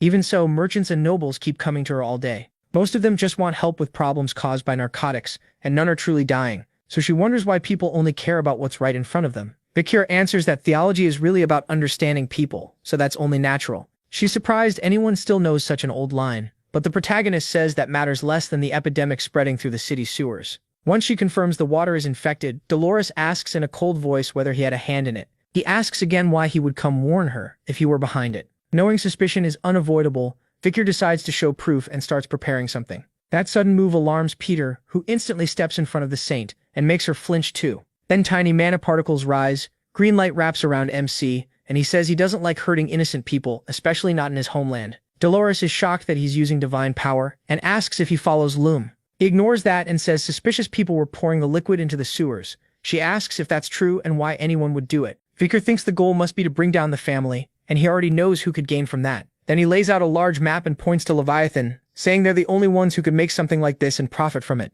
He suspects the Leviathan clan plans to gather samples from the sick and use them for research. The bourgeois family could also be involved. Since rich people know money doesn't vanish after a plague, they can use the chaos to start new businesses. Vikir is sure the Leviathan spread the Red Death, and the ones helping them are the group of merchants. That's why he believes they're tied to the outbreak. But when he sees Dolores and Peter staring at him with their mouths open, he gets confused. Dolores says his theory makes frighteningly good sense, and can't believe he predicted all this. So exactly. Then she asks who he really is. Beaker calls himself the Night Hunter, and Peter says that name fits the way he looks. Dolores says everything she heard sounds highly likely. She orders her guardian to investigate the epidemic at once, and report everything to her father. He thinks he got lucky meeting the saint. This should speed things up. Meanwhile, she keeps watching him, trying to understand why the man who beat Peter and the Holy Knights feels so small somehow. She studies him more closely, sensing a beast-like soul that smells of blood, oil, and steel. Beneath his violence, she feels buried rage and wild hatred rising from deep pain. But under all of it, what she senses most is great sadness.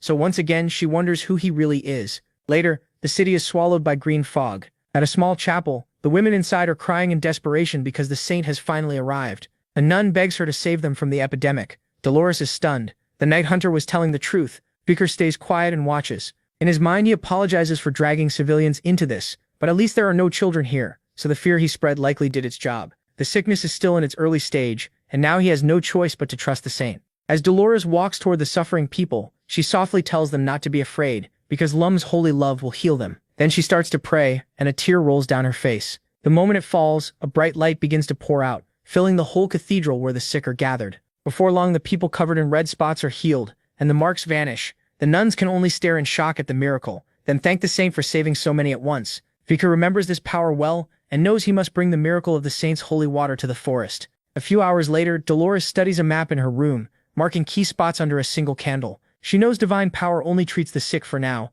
It doesn't stop new cases from appearing. If more people keep getting infected, then someone carrying the disease must still be out there. Her eyes shift to a vial of virus taken from a patient. After studying infected body fluids, she learned the victims die slowly and suffer terrible pain for a long time. This disease is truly vicious. To stop it fully, she needs to purify deeper inside the body, so she considers making a concentrated holy drop. But there's no time to sit and think. More patients still need her. Then a wave of nausea suddenly hits her. She collapses, gripped by a pounding headache. Dolores realizes it's anemia and wonders if overusing divine power caused it. Even so, she forces herself on. She can still move and the patients need relief. When she enters the room, several people greet her. It's the same men who showed up at her gate before dawn, now offering to help treat the sick. Dolores asks what they're doing here. They say they can't leave a noble lady alone in such a filthy place, and they've brought 3 carts of donations and emergency supplies. But even while giving aid, they keep talking like trash. Dolores notices and leaves them muttering among themselves. Before walking off, she tells them their real motives are obvious.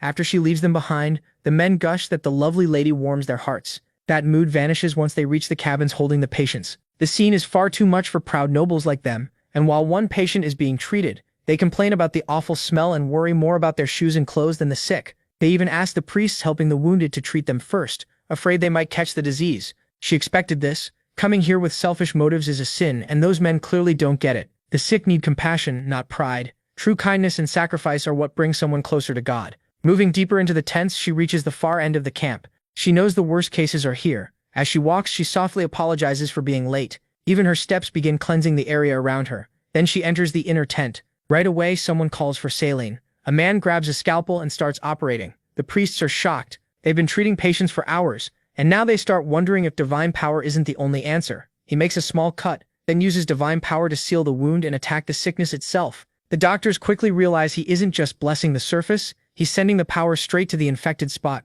The young woman is stunned. The man is the Night Hound, Baskerville's hunting dog. She never expected him to know both medicine and divine power. While he keeps treating patient after patient, he thinks about how divine power works. To him, it's like a priest sends a prayer to God, and God answers by lending power, so the amount depends on faith and on how big the miracle is. 1 unit of divine power usually means 1 miracle. 10 units mean 10 miracles, but he knows a way to get 10 miracles from just 1. Back in the apocalypse, monsters were everywhere, but the number of injured people was even worse, and divine power was never enough, so a new answer came from God. It was shaped by the faith and desperation of countless clerics. That's how a new rule for miracles was born. Even if the borrowed power came at a cost, people could use as much as their bodies could handle. This became known as advanced divine power. Because it happened during war against monsters, it was treated as an act of faith. Even non-clerics could use divine power if they were fighting those beasts. It could even be used after death. Then a child cries out for their sick mother. He promises he'll help her soon. After checking her, he sees she isn't just sick,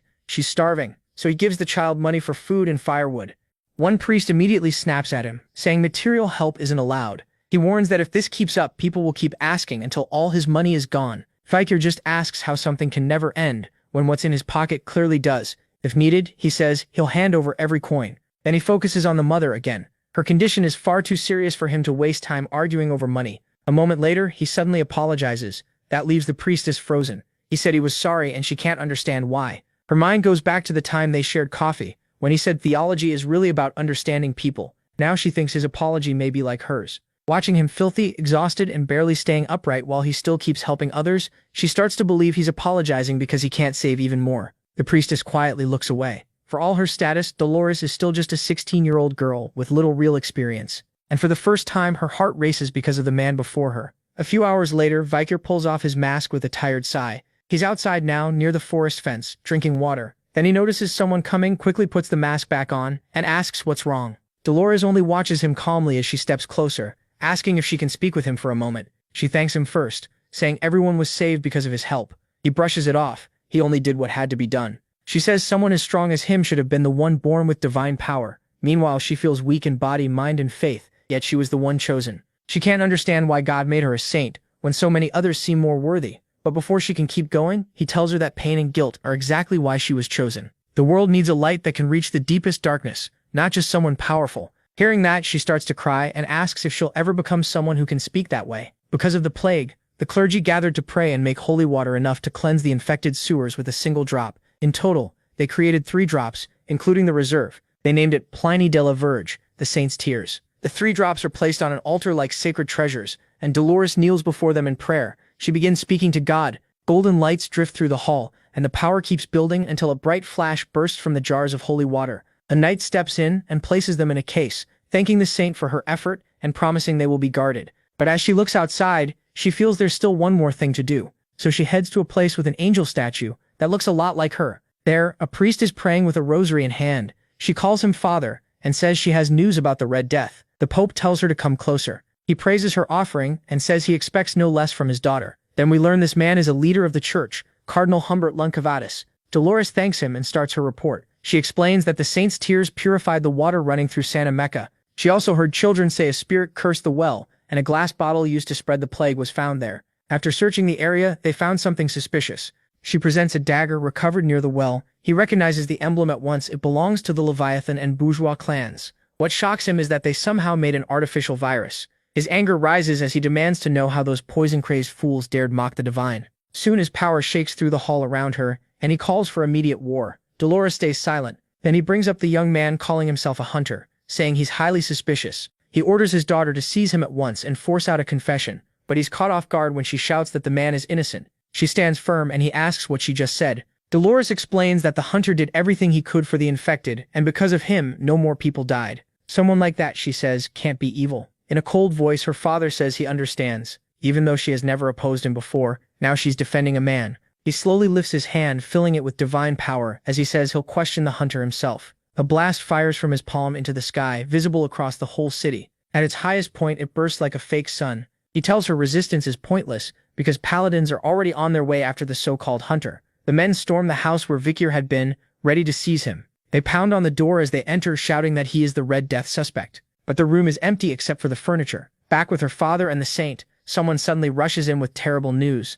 A young boy says one of the saint's tears has been stolen from the basement. Hearing that, Dolores is left in total disbelief. She realizes the man had been there to steal from her all along. With one tear in his hand, Vikir simply thanks her. Then he walks off and vanishes with the stolen treasure. At that moment, her memory drifts back to years earlier, when she was still a child. The wild girl had been attacked by a 3-headed Cerberus. Her tribe tried to save her, but the beast couldn't be stopped. Cornered, she slipped, and loose rock broke away beneath her. She fell down into the forest. The impact knocked her out, and when her vision faded, she saw men standing over her with cruel smiles. Hurt and surrounded, the young girl couldn't resist. Sometime later, she appears with bandages around her head and a sword in hand, facing a much bigger man in an arena. The scarred bald fighter looks fully ready, while masked nobles watch for fun. Then he charges at the little girl, who is terrified and unsure how to react, but he's grinning like she's easy prey. She barely dodges and manages to nick his shoulder, but her alarm returns at once when he grabs her leg and hurls her across the arena. Blood spills from her mouth as she crashes down. The nobles just smile, entertained, and the bald man enjoys it too. The young girl cries, certain this is how she'll die, but thoughts of her tribe fill her mind and give her the strength to stand and fight again. As memories of her capture and suffering rush back, she paints war marks with her own blood and gets ready to fight. We never learn if she won, but now she's hanging on a cross. Her eyes are empty, full of despair. As her tribe's memories fade, she has nothing left but to give up. Then a vial filled with red liquid appears in front of her. The sight of it makes her freeze. That's when she notices a young man watching her. He only tells her one thing: run. Then it hits us. This was all a dream. The girl wakes up in her mother's lap, and her mom asks if it was another nightmare. Even in her sleep, she's still looking for Vikir. By now, she's become terribly sick. Everyone fears she caught the Red Death. Her mother tries to comfort her with a story about a tiny seed planted in the earth. Her father planted it, and her mother watered it every day. Before long, it grew into a strong, beautiful flower. When it was fully grown, they picked it and enjoyed its beauty. That's how she explains the girl's birth. Then she says no one knows what life will bring, so she has to keep going and stay alive. She's sure Vikir will come back with a cure,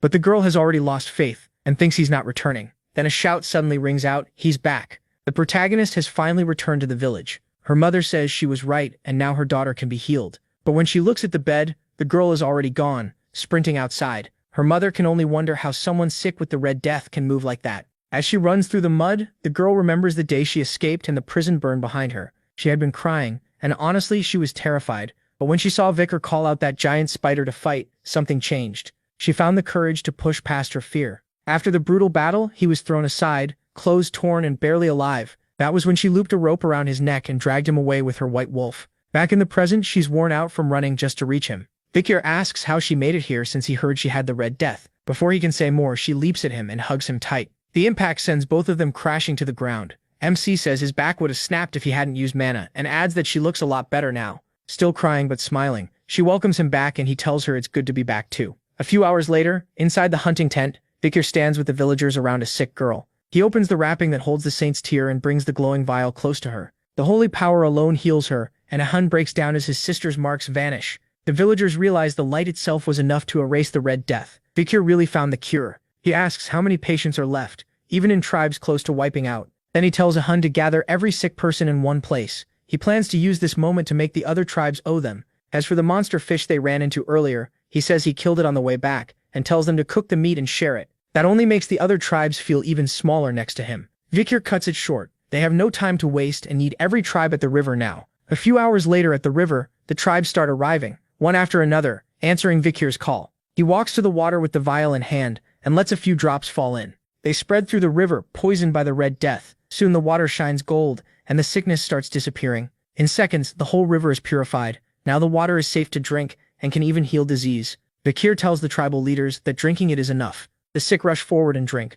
Almost right away they feel better. Their bodies grow lighter and the Red Death is gone. One tribal leader offers to make him a shaman, but he refuses. He turns it down without hesitation. Then someone slams a foot into the ground. The sound makes Vikir look over. It's the leader of the Jagachat tribe. He calls on the deep forest people and asks who the hero is that purified the land. Everyone starts stomping and shouting his name. Even the women cry out for the one who saved their families, and the whole forest. Before long, Vikir's name echoes through the mountains and woods. To them he's become the new savior of the wilds. The protagonist realizes the poison clan's crime has turned into an opening for him. If he wins these tribes over, he may gain enough strength to stand against all of Baskerville, and maybe use it to deal Hugo a heavy blow. His thoughts are cut off when a leader suggests a huge festival, but Vikir says there's something more important first. They need to find whoever spread the poison through the forest. In the dark, the tribal priest appears, and from his thoughts we learn he did it. He even infected his own niece. All of it was part of his plan to take over the forest. As he steps out of his cave to check the damage, he realizes everything has gone wrong.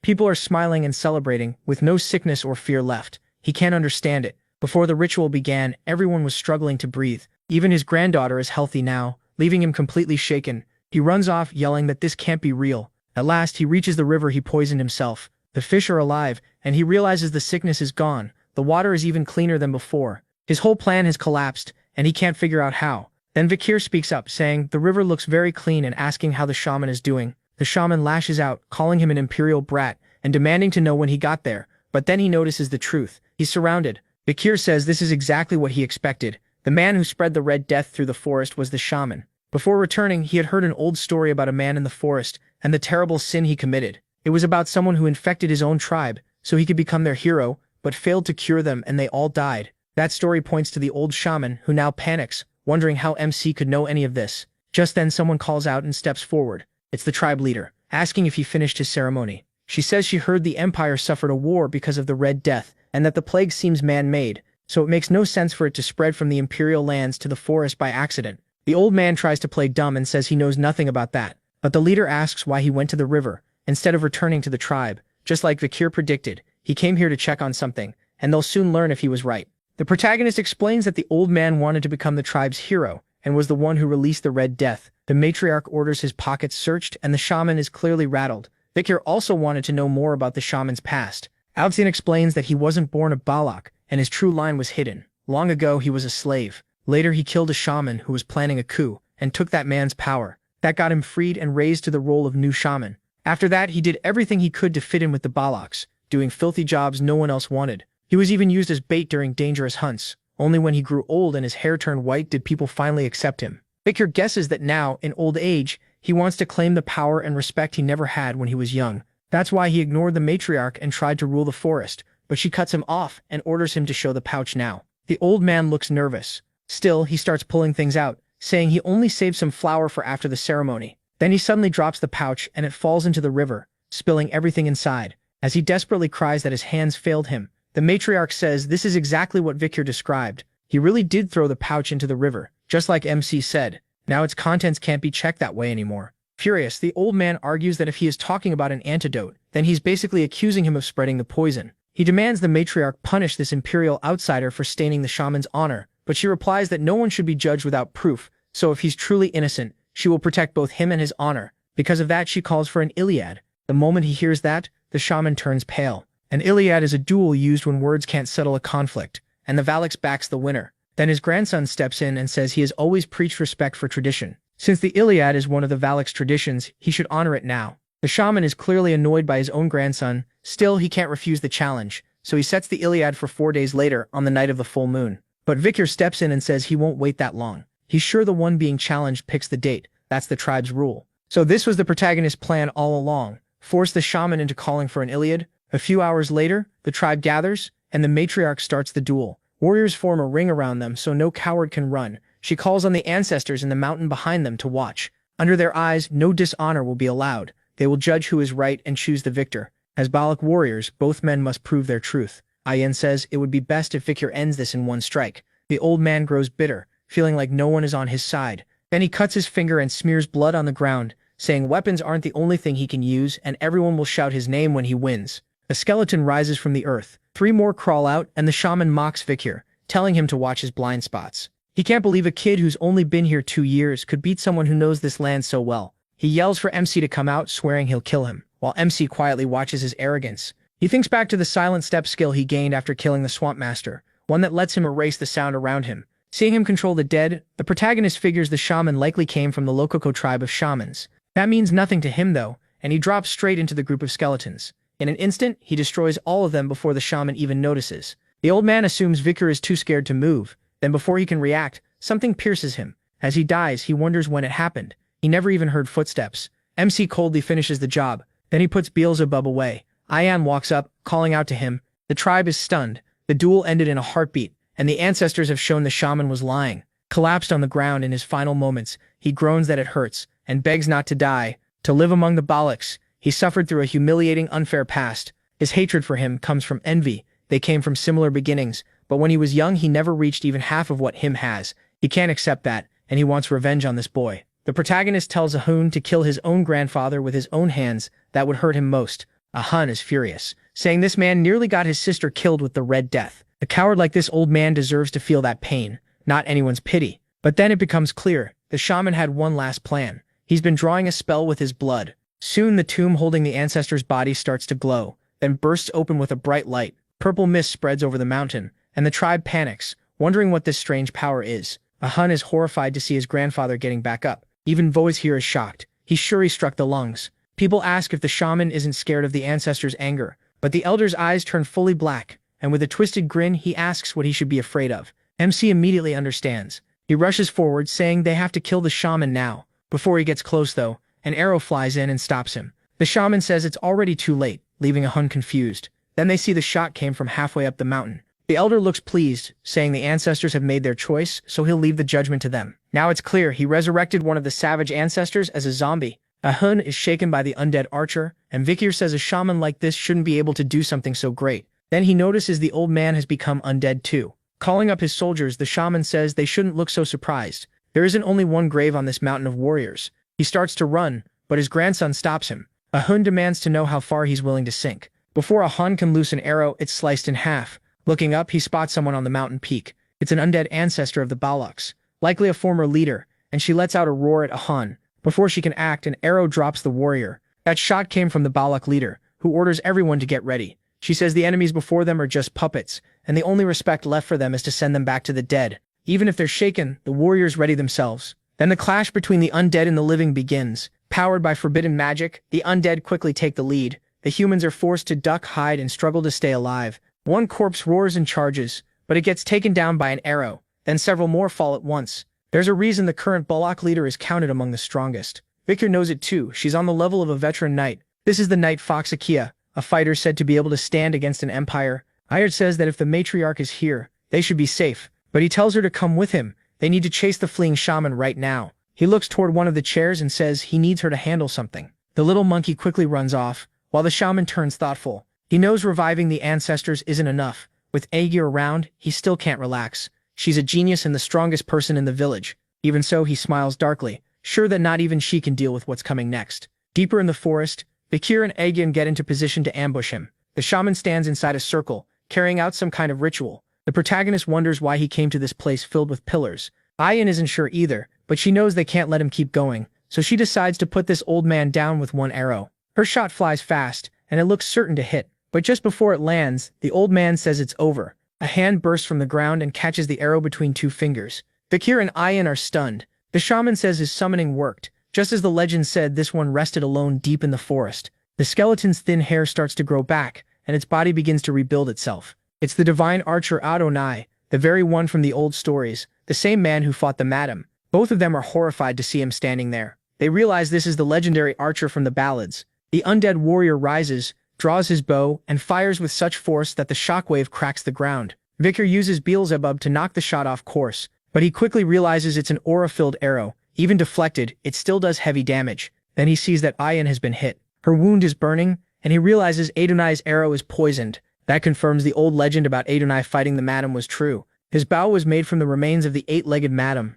Vikir does everything he can to defend himself, and when the attacks stop, a huge scar is carved into the ground. Even after blocking them, the situation is still bad. Ayan even tells him to run and leave her behind, but the shaman cuts off any chance of escape. He won't let anyone live, and he orders Adonai to kill them all. With that command, another shot tears toward the two youths. Before it can strike, the tribe leader stops it. The shaman is stunned, and so is everyone else. The mana arrow in her bare hand slowly breaks apart, then bursts as she crushes it in her fist. Burning with rage, she calls the shaman's name, and all he feels now is fear. She came here because she sensed a huge aura. Now she knows that was the right call. Hiding behind the ancestor, the shaman screams the woman's name. Tammy warns her the arrow was poisoned and the wound needs treatment right away. But the woman is brutal. She simply squeezes her hand and forces the poison out. Vikir realizes she exploded the mana inside her body to cleanse her blood. Annoyed, she stares at the shaman who is trembling in fear. She says she doesn't care about his betrayal right now. She only wants one answer. Is that man really the divine archer Adonai? When he says yes, the shaman adds that she's facing someone she would never dare challenge. That only makes her smile. She tells Vikir and her daughter to stay back. Now this mother-in-law is going to bring the hammer down on the ancestor. Before the fight starts, she says it's an honor to meet him, even in a moment like this. The two legendary archers face off, each reading the other's moves. But Vikir's mother-in-law moves first, sliding to the side as she readies several arrows. At the same time, she unleashes a full barrage at the undead archer. He calmly avoids them and fires back. Akia dodges that shot too, and the instant she lands, she prepares another attack. Across from her, the legendary archer gathers his aura. Their fight is so fast and fierce that only the trails of their movement can be seen.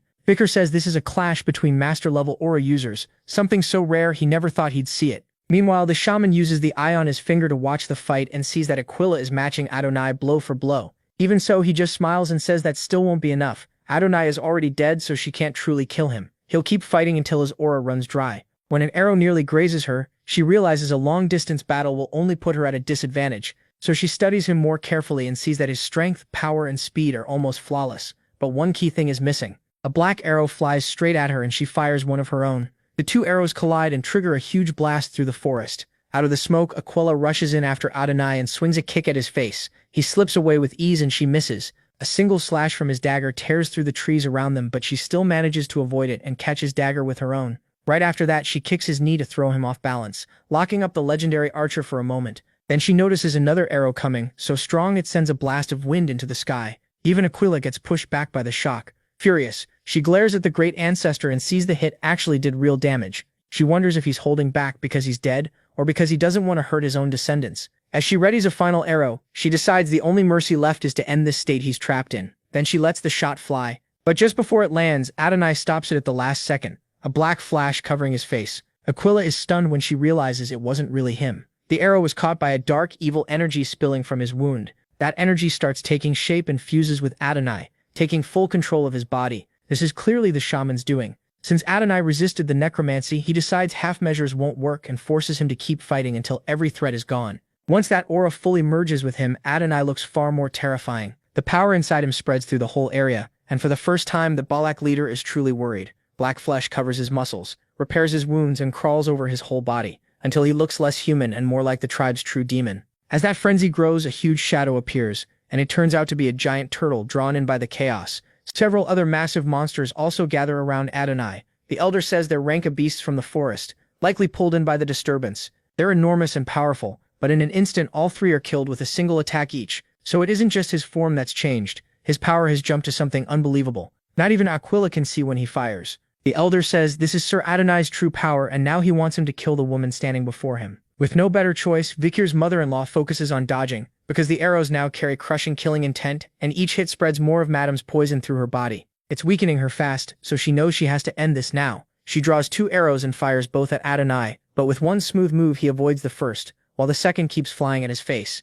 Then he lifts a finger, opens a portal, and makes the arrow vanish into it. The shot is completely swallowed. Watching this, Aquila looks shaken, then smiles, because that was only part of her plan. A hidden arrow from above strikes Adonai. She used a trick. The first arrow missed on purpose, the second forced his block, and then the first looped back at max spin and came for the back of his head. The Balak demon is badly wounded, but he simply pulls the arrow out like it means nothing. That terrifies Aquila again, and the shaman mocks her. No matter how strong she is, she can't kill someone who's already dead. A simple shot to a vital spot won't bring him down. From a distance, Ayin de Sol watches her mother fight Adonai and fears this might be the first battle she can't win. She also notices the forest shaking in a strange way. Still, she holds on to Vikir's promise that he'd handle it. As he runs, MC knows the only way to stop the necromancy is to kill the shaman, and since the old man is terrified of Aquila, he's probably hiding behind Adonai. After scanning the area, he finally spots the rat he's been hunting. He charges in, planning to finish him with one strike, but just before he can hit, an undead ancestor jumps in with a brutal kick that Vikir barely avoids. The shaman panics when he realizes the protagonist found him again, but this time he was ready. He set several ancestors in MC's path, and every one of them is a warrior buried in the warrior's tomb, not enemies he can brush aside. At the same time, Aquila is clearly losing ground. She takes a deadly wound to the stomach and drops. Seeing the Balak leader fall, the old shaman shouts that she has finally broken. He boasts that the forest guardian will die, and he'll become the new ruler, but a fierce hunting dog cuts in. This is going to be a problem. Vikir uses the 6th blade of Baskerville, wipes out everyone around him, and declares that the people of this forest will become his allies. Then he turns to the shaman and asks if he's finally done daydreaming. The old man freezes in fear and screams for Adonai. Adonai instantly launches an attack at him, but Aquila slams him with a kick and interrupts him at the last possible second. The arrow veers off course, giving Vikir just enough room to avoid it. Now completely furious, he goes straight for the shaman. The old man tries calling for Lord Adonai again, but his hands are already gone, so he can't form the seal. He stares in horror, trying to understand what happened, but then realizes he doesn't even have a body left to feel with. Vikir cuts down the coward so fast it's effortless. And then we return to the Balak fight. Aquila is still being overwhelmed by the undead, and after collapsing from the attack, she's close to death. But before the undead can finish her, its body starts crumbling into dust right in front of her. Soon, all the other undead begin falling apart too. The tribe leader, barely catching her breath, stares at the ancestor in confusion as he also starts fading away. Before he disappears completely, she reaches out and takes his hand, asking him to rest in peace. Then a sharp scream suddenly rings out. It's coming from the elder's still living head, and of course he's yelling at Vikir because his plans were ruined again. The protagonist admits the old man is more capable than he thought. He could command countless undead and even control Adonai's corpse. Smiling wickedly, the shaman insists it's not over, and swears MC will regret this. But in the middle of his weak villain speech, he's struck by his own grandson. The boy is furious with him. Ahun apologizes to Vikir, saying if he had ended his grandfather before, none of this would have happened. He just glances aside and tells him it wasn't his fault, he did well. With a mix of sadness and relief, everyone watches the battle finally come to an end. But when they return to the village, the Balak warriors find it completely destroyed. Ayan de Sol asks what happened and where all the villagers went. Then Ahan's sister appears and says Madam came. Ayan de Sol doesn't understand what she means by Madam, while Vikir wonders why the monster, which had stayed still until now, suddenly moved. The girl points ahead and says that before Madam appeared, smoke rose from the shaman's tent. When the protagonist goes to inspect it, he finds several dead primates and realizes the shaman burned a plant that attracts insects. Then someone slams a wall in anger at the shaman. It's the tribe leader who just saw Madam wipe out everything her people built, even hurt. She says they can rebuild and find food again, then orders the warriors to clear the dead and save whoever survived.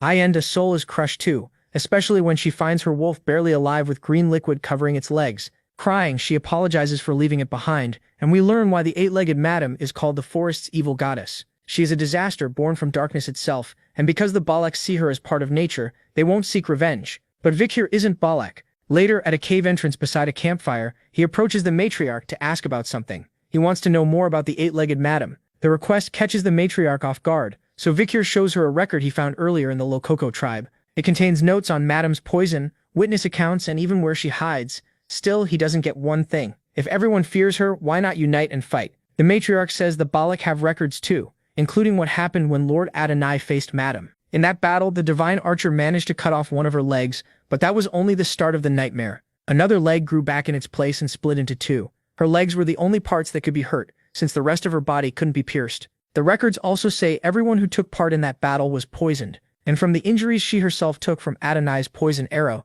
she says she can now understand just how terrifying Madam really is. She can tell he wants to challenge Madam and begs him to stop. She doesn't want to lose any more family. Vikir knows the odds are bad. Even if Madam is just one rare monster now, the future will be full of demons on her level. Still, no matter how strong she is, she's a monster. Monsters always have patterns and weak spots. If he finds hers, he can kill her. With that resolve, he sets out to face the dark god of the forest. One day later, he reaches a mountain shaped like a dead volcano. A huge pillar rises from the middle, splitting into several legs that brace against the mountain. This is Madam, the eight-legged monster. She moves through the forest while Vikir watches from hiding, noting how much noise she makes when she wakes. He's been staking out her lair for days and learned that she hunts on a set schedule. Based on her routine, she should be gone for about 2 hours, so he quickly heads through the mountains. He climbs to the top with ease and reaches Madam's nest. From outside it looks like solid rock, but inside it's hollow. He activates the Dazibi on his arm and cuts into the stone, pulling out a small piece to inspect it. Studying the webbing, he sees the inside is rough and hard to cut, even with high-level mana.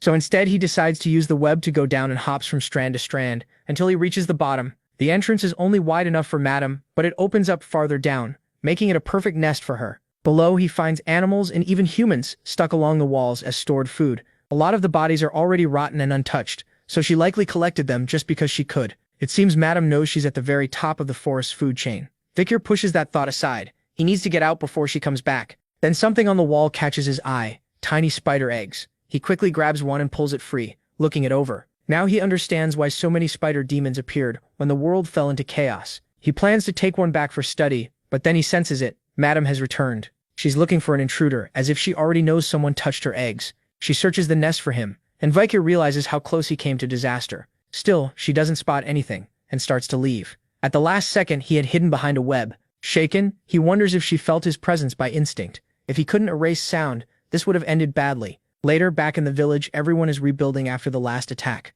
People keep talking about Vikir, who shut himself inside his shelter for days, clearly working on something. That also means he's barely seen Ayan lately. Right now, she stands outside his cabin, worried. Her mother told her he was asking about the web lady, so she warns him that no warrior can beat that monster, and asks if he's really planning to fight her. Even her little wolf lost a leg just from touching the poison. She's scared she might lose him too. Before tears can fall, Vikir calls her inside. He says he needs to show her something. When she steps in, she finds him surrounded by notes, studying like a scientist. She asks what all this is, and he says they're records about Madam gathered from the forest tribes. He's been studying her web strength and skin toughness, and even stole one of her eggs from the cave. The second Asian hears he entered the giant spider's lair. She gets even more anxious. She's sure now that he really means to fight Madam, and offers to help, but Vikir tells her she's still hurt, and would only slow him down. He also says he'll be leaving the forest soon because there's something he must do. A little down, Ayon admits she already knew that. Then MC says something she doesn't expect. Once he's done with everything, he wants to come back here.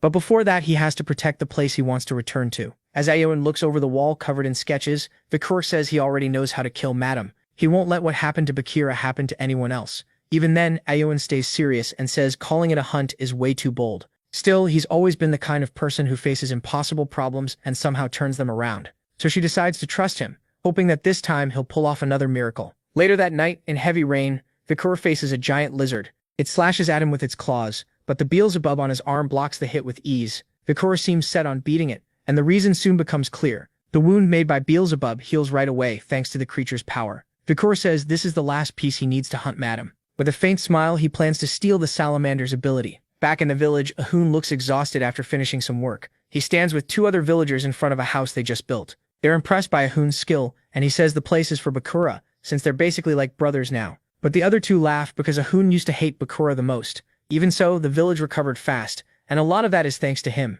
So the three decide to tell Bakura they built the house together for him. When they get there though, he's not home. Ahun is disappointed. He wanted to see Bakura's reaction. The others joke it probably wouldn't have been that dramatic anyway. Asayan is there too, and as she looks up at the sky, she realizes this is the day, Bakura's one-on-one fight with Madam. She prays the great warrior blesses his battle against that disaster. Soon he stands on top of a mountain, looking up. Rain is coming, and he says the heavens are already mourning the spider's death. She's likely asleep now, which makes this the best time to strike. He's prepared for dozens of things that could go wrong and already planned how to answer each one. Now it's time to begin. Vikur jumps into the spider's lair. Deep below, Madam waits with poison dripping from her mouth, her face terrifying enough to scare anyone. Like a true spider, she sleeps upside down from a web. That sleep ends now because Vikur rushes in with Beelzebub and cuts off one of her legs with the 6th Baskerville technique. Madam wakes at once, sees the missing leg, and flies into a rage. The protagonist remembers Adonai's record. The severed leg splits into two, just like before. Using that new doubled limb, Madam strikes at him, but he dodges and stays locked on his plan, hitting her again and again, from every direction like lightning filling the cave. Madam can barely do anything but take the hits. To stop him, she spits venom, but he avoids it all with quick movements. Then one splash on the wall sends a stray drop onto his arm, and the poison spreads instantly. But Vikir already planned for that too. He cuts away the poisoned flesh and restores it with the salamander's healing power. Seeing a human regenerate shocks Madam, while MC coolly says the game just changed. They rush each other again. Vikir keeps landing brutal blows while barely slipping past her attacks. Little by little, he breaks through her hard skin. Then during one small mistake, he gets clipped and nearly loses balance from the pain, falling onto one of her legs. The damaged spot is his leg, and it's already starting to heal. Before the recovery is even done, he jumps back at Madam and slashes at her legs again, almost like payback. Realizing she's losing ground, Madam lets out a savage scream, and Vikir can tell things may get dangerous. Hours go by, the protagonist is exhausted, still regenerating injuries from earlier hits. He's lost track of how many times he's had to heal, and it's draining his strength fast. Meanwhile, that monster keeps doubling her legs like it costs her nothing. The battle is wearing him down, but this was part of the plan, and he smiles. Then he jumps onto a nearby web and climbs fast toward her body, while the furious spider tries to chase him with legs that have now multiplied into the hundreds. Then she realizes something. She can't climb. Vikir says that was the point all along. He knew multiplying her legs still wouldn't let her reach him. Legs that endless healing looks godlike, but it turns into a weakness when she only keeps growing one side. Still, she doesn't give up and fires a web at him, but MC slips past it. He was ready for that move from the very start. Her web is tough, but it has one big flaw. Even if normal fire can't burn it, the purple flames of the underworld can light it up like dry wood. And with all the bodies she stored here, the cave is packed with gas. In a sealed place like that, one spark is enough to set everything off. With a cold stare, Vikir tells her she's built up too much karma from abusing her power, and now it's coming back on her. Then he sets off the purple flame explosion on one of the stored corpses, and the whole cave erupts. A little earlier, he had been studying the lady closely. He remembers the practical exam when he ran into Cerberus after it got pushed out of its land. That made him realize the tribe had only been hunting near the mountains because the lady kept expanding her territory. From that he figured out her real plan. She was using the tribe to drive away demonic beasts like Cerberus. That way infernal fire, her worst weakness, would stay far from her. Keeping her weakness so close was reckless. And with a precise strike plus the skill he gained back then, he turns the cave into total ruin. All the spider can do is watch the blast form inside her own nest. Stunned, hellfire swallows her, along with the souls of the monsters she had kept there. Sometime later, Vikir has already made it out of the mountain. Once he learned infernal fire was her weakness, all he had to do was trap her inside. With all those copied legs, she couldn't climb the mountain, and the flames kept her from using her web. At that point, she was done. No matter how strong she was, anything that needs lungs can't live through that. Now Vikir van Baskerville just has to wait for her to die and claim the skill. But of course it won't be that simple. A huge quake hits, and he wonders what just happened. Then the whole mountain starts shaking. It suddenly goes still for a second, then they see why. As the mountain splits in half, debris blasts everywhere. Vikir van Baskerville can only stare, confused by what's in front of him. The spider emerges, now golden and warm, ready to fight again. The fire hurt her badly, but she's still glaring at him, set on fighting to the end.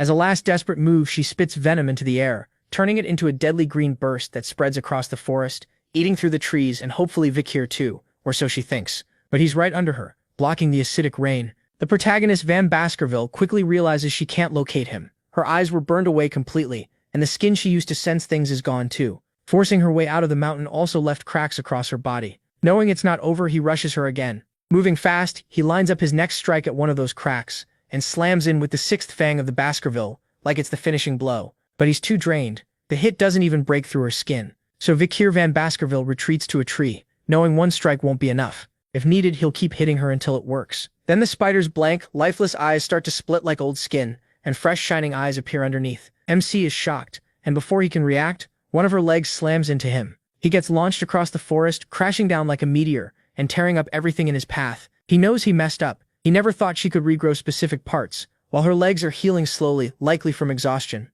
Broken and unable to even stand, he can only feel that monster getting closer. He tries to rise and keep fighting, but then someone appears and asks why he's wasting time on this monster instead of leaving the forest and finishing his real goal. He was brought back to take revenge on Hugo, not fight pointless beasts. Then we see who's saying it. It's Vikir himself, the one from before reincarnation, scarred and full of hate. That version says he's grown soft and dull since coming to the forest, and he needs to remember his hatred for Hugo, the same hatred he felt at the very end. We get more of Vikir van Baskerville's past. Back then, he existed only to carry out his master's orders, no matter the cost. That life was chosen for him from birth, and it stayed that way until the day everything changed. The moment his master betrayed him, he finally saw the truth. His whole life had been wasted on a man drunk on power. That's why he wanted Hugo to feel that same despair. But the Happy of now changed all of it. It should have been simple. Kill his master and bring down the clan. That was supposed to be his only reason to exist. But hearing this makes him question what he really lives for. He wonders if in his past life, he ever once defied Hugo's will.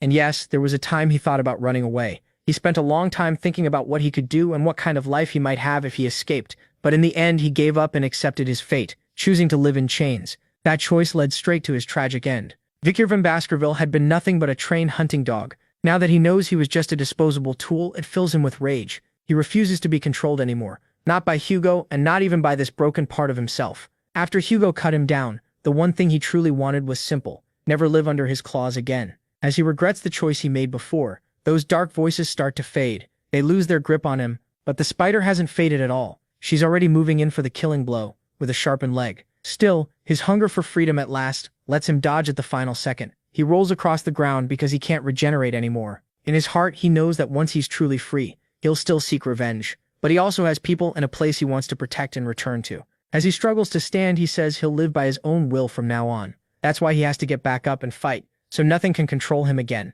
Then a figure with pointed ears appears and an arrow strikes the lady's leg, stopping her attack on Vikir van Baskerville. 2 more arrows follow and wound her even more. The help catches him off guard. Looking past the monster, he sees several people gathered on the mountain, firing from above. Leading them are Fayen and her powerful mother. They shout that they came to fight beside Vikir van Baskerville. And it's not just them, but the whole Balak tribe. After everything he's done, they all want to stand with him. So they rush the spider, yelling that they have to protect the hero of the forest. In truth, their arrows are like bug bites to her. They do almost nothing. But that brief opening is enough for him to start regenerating. The protagonist, Van Baskerville, wonders if she really ignored him when he told them not to interfere. Still, Iron Soul is the reason he survived, so he moves in to finish this cursed spider. But as expected, he's still too weak to break her. Then the answer is simple: if one blow fails, keep striking. Before he can continue though, the spider starts thrashing her legs everywhere, trying to find him. The tribe panics, thinking she's gone crazy, but Iron Soul calms them down. She says the spider's only doing this because Vikir has cornered her, so no one should fall back.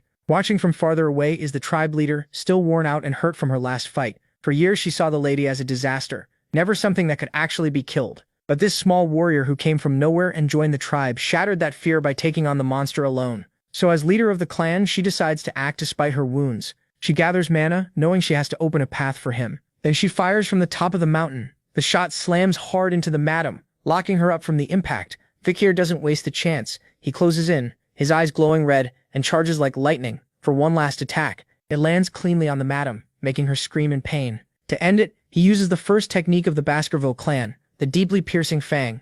Iwan de Sol realizes he's entered the madam's body, and inside, he triggers the second technique, then the third, fourth, and fifth. The madam sprays venom wildly in every direction, the clear sign that her end has come. And Vikir, who had been chained by desire until now, knows he won't live as a bound hound anymore. From the spider's eye, tiny blows start cracking the chains that bound him. Then he bursts out of the monster like a storm. Using the sixth crushing fang, he finally ends the battle. When Vikir comes out through the giant spider's eye, the barbarians are left speechless. After that final hit, the madam finally drops. As she falls, thick smoke spreads everywhere. In the middle of it, MC collapses from pure exhaustion. But even after winning, the venom in his blood is eating him away. Barely holding on, he checks the madam and sees she's also close to passing out. Seeing his chance, he knows he has to get rid of the venom fast. But he's out of strength and blacks out on the spot. Then, like something else is moving him, his arm rises. Beelzebub reaches toward the madam, and we see her restored to her full monstrous form. Then Beelzebub and the creatures already absorbed come out to face her. The first one in is Cerberus,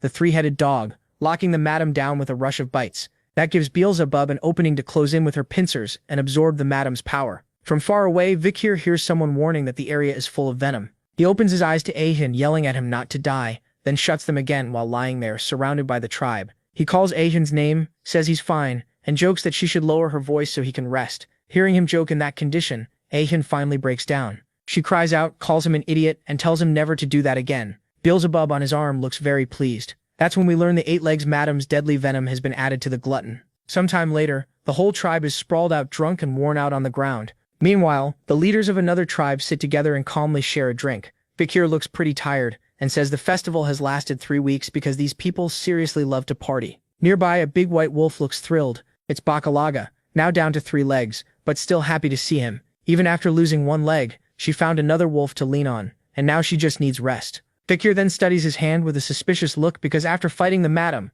not even fully killing her by himself, he managed to use his clan's 7th technique. He isn't sure if that came from beating her or from everything he learned in battle. Even so, Hugo's version of the 7th technique is still far beyond his own. Still, he's much stronger than before, and everything he came here to do is finished. Now it's time to return to the Baskerville clan and get his revenge. But as he says that, it becomes clear someone is watching him. Soon, a few hours pass and Vikir changes into normal clothes to leave. He thanks the patriarch for letting him go, but she scolds him. She was never going to stop him. To her, he'll always be family, and distance won't change that. She reminds him that wherever he goes, he should never forget he's a Balak. As he thanks her, Vikir looks around, wondering if Avian will come too. But since she already hates the thought of him leaving, he just turns and says goodbye to everyone. It's clear how different things are now. Once he was treated like a lowly slave, now the whole tribe loves him and wishes him luck. Even Ahun, his old enemy, calls him brother and hopes he comes back soon. With that, the tribe finishes sending off the hero who saved them. The protagonist seems at peace as he heads on. Then something makes him stop.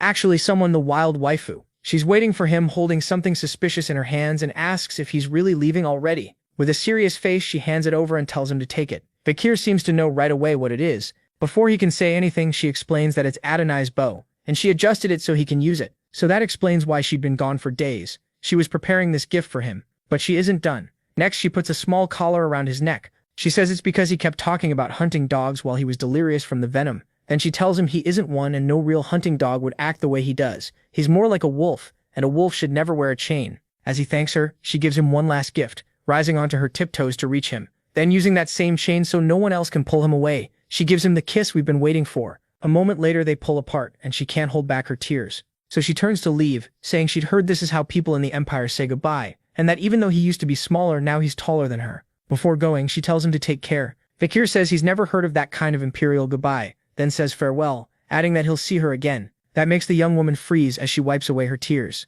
After a dramatic flip of her hair, she says she hopes they meet again too. Sometime later, Vikir finally reaches his destination, the city where he stayed 2 years ago, before joining the Balak tribe. Looking at Red Owl Castle, he thinks it's been a long time. Seeing the morgue flag still flying, he figures the ruby mining deal with the Baskervilles is still going on. That makes him wonder if that girl is still here. Just thinking about what she'll say when they meet again already makes him tired. He hops over the city wall and decides it's late so he should find an inn. But while looking for a place to stay, he spots something strange. A huge golden statue in the middle of the city. If it's standing here, both families must have agreed to build it. Before he can think more, a guard stops him and warns him not to touch the statue of the great hero. Hearing that, Vikir asks who the hero is, and the guard immediately assumes he's a foreigner. The man gets excited, shocked that anyone in the Empire doesn't know the name. He starts praising the young man who wiped out countless barbarians with only a sword. then says this hero rushed into deadly danger to save his weak, beloved wife and gave his life fighting a giant monster so others could escape. The guard keeps rambling with total passion, while MC slowly realizes who he's talking about.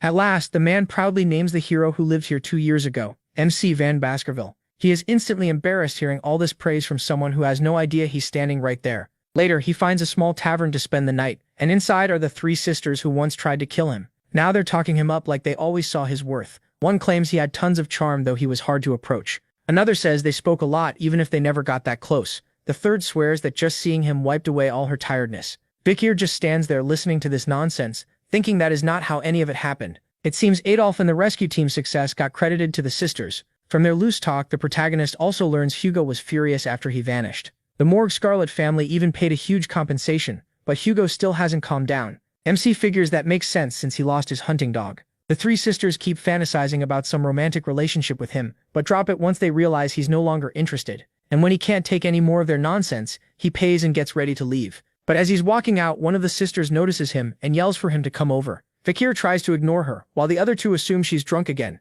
She keeps shouting for him to get over there right now, gets mad that he's ignoring her, and casts a spell at his feet to trap him. But with one jump, he avoids it all. That shocks the other 2 sisters and the soldiers nearby. He lands smoothly, but when he looks up, he's surrounded. One guard orders him to take off his hood and identify himself. Vikir is getting annoyed, but since he planned to announce his return to the family anyway, he pulls the hood back. The 3 sisters blush at how good he looks, still not recognizing him at first, just thinking he's handsome. Instead, one of the guards is the first to figure it out. His face looks like the statue, and his black hair and red eyes give away his family. The moment the sisters realize who's standing there, they start sweating and stumble over his name, then shout it loud enough for everyone in the tavern to hear. By morning, the 3 sisters tell him he could have stayed in the VIP room, but Vikir says that would have wasted the room fee, so this was fine. Then the 3 delusional sisters start arguing over which one he came to see. They also mention they already sent an owl to spread the news that he's alive again, which annoys him a little since he never asked them to do that. As he leaves, the sisters offer to walk with him, saying they have plenty of free time since all they do is sleep.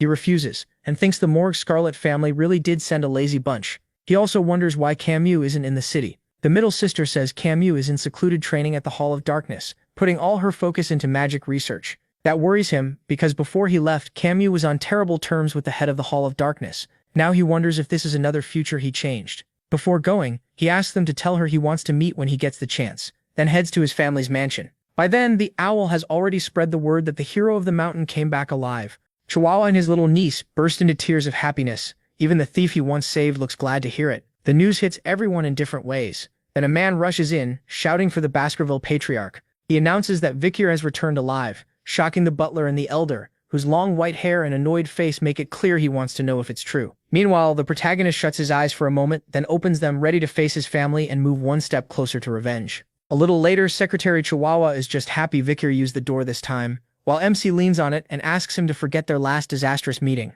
But he quickly asks why so many people are outside. Turns out his fan club is waiting for him, and the news of his return has spread across the empire. Vikir finds the whole thing annoying. Just then, Pomeranian runs in calling for her daddy, and he quickly corrects her. He's her uncle, not her father. Then she shows him a dead little mouse, and he worries she could catch the plague. He asks whether the city's troubles are under control, and Chihuahua says almost everything is handled because Cindy Wendy, the person the protagonist recommended, is excellent. Still, one case remains unsolved. Chihuahua brings out an envelope marked F10, and says that this year children from the poorer communities have been disappearing one by one. They seem kidnapped, but none were found on the black market. It's like they vanished. There's no proof, but he suspects one person is behind it all. Reading the file, Vikir looks furious because these child disappearances in Underdog match the case he was framed for in his past life. What's strange is that this should have happened much later, and it was the very thing used to set him up. Then Pomeranian calls him over, saying she has something to show him. The mouse that was dead is suddenly alive again, which shocks both Vikir and Chihuahua. They ask if she really brought it back to life.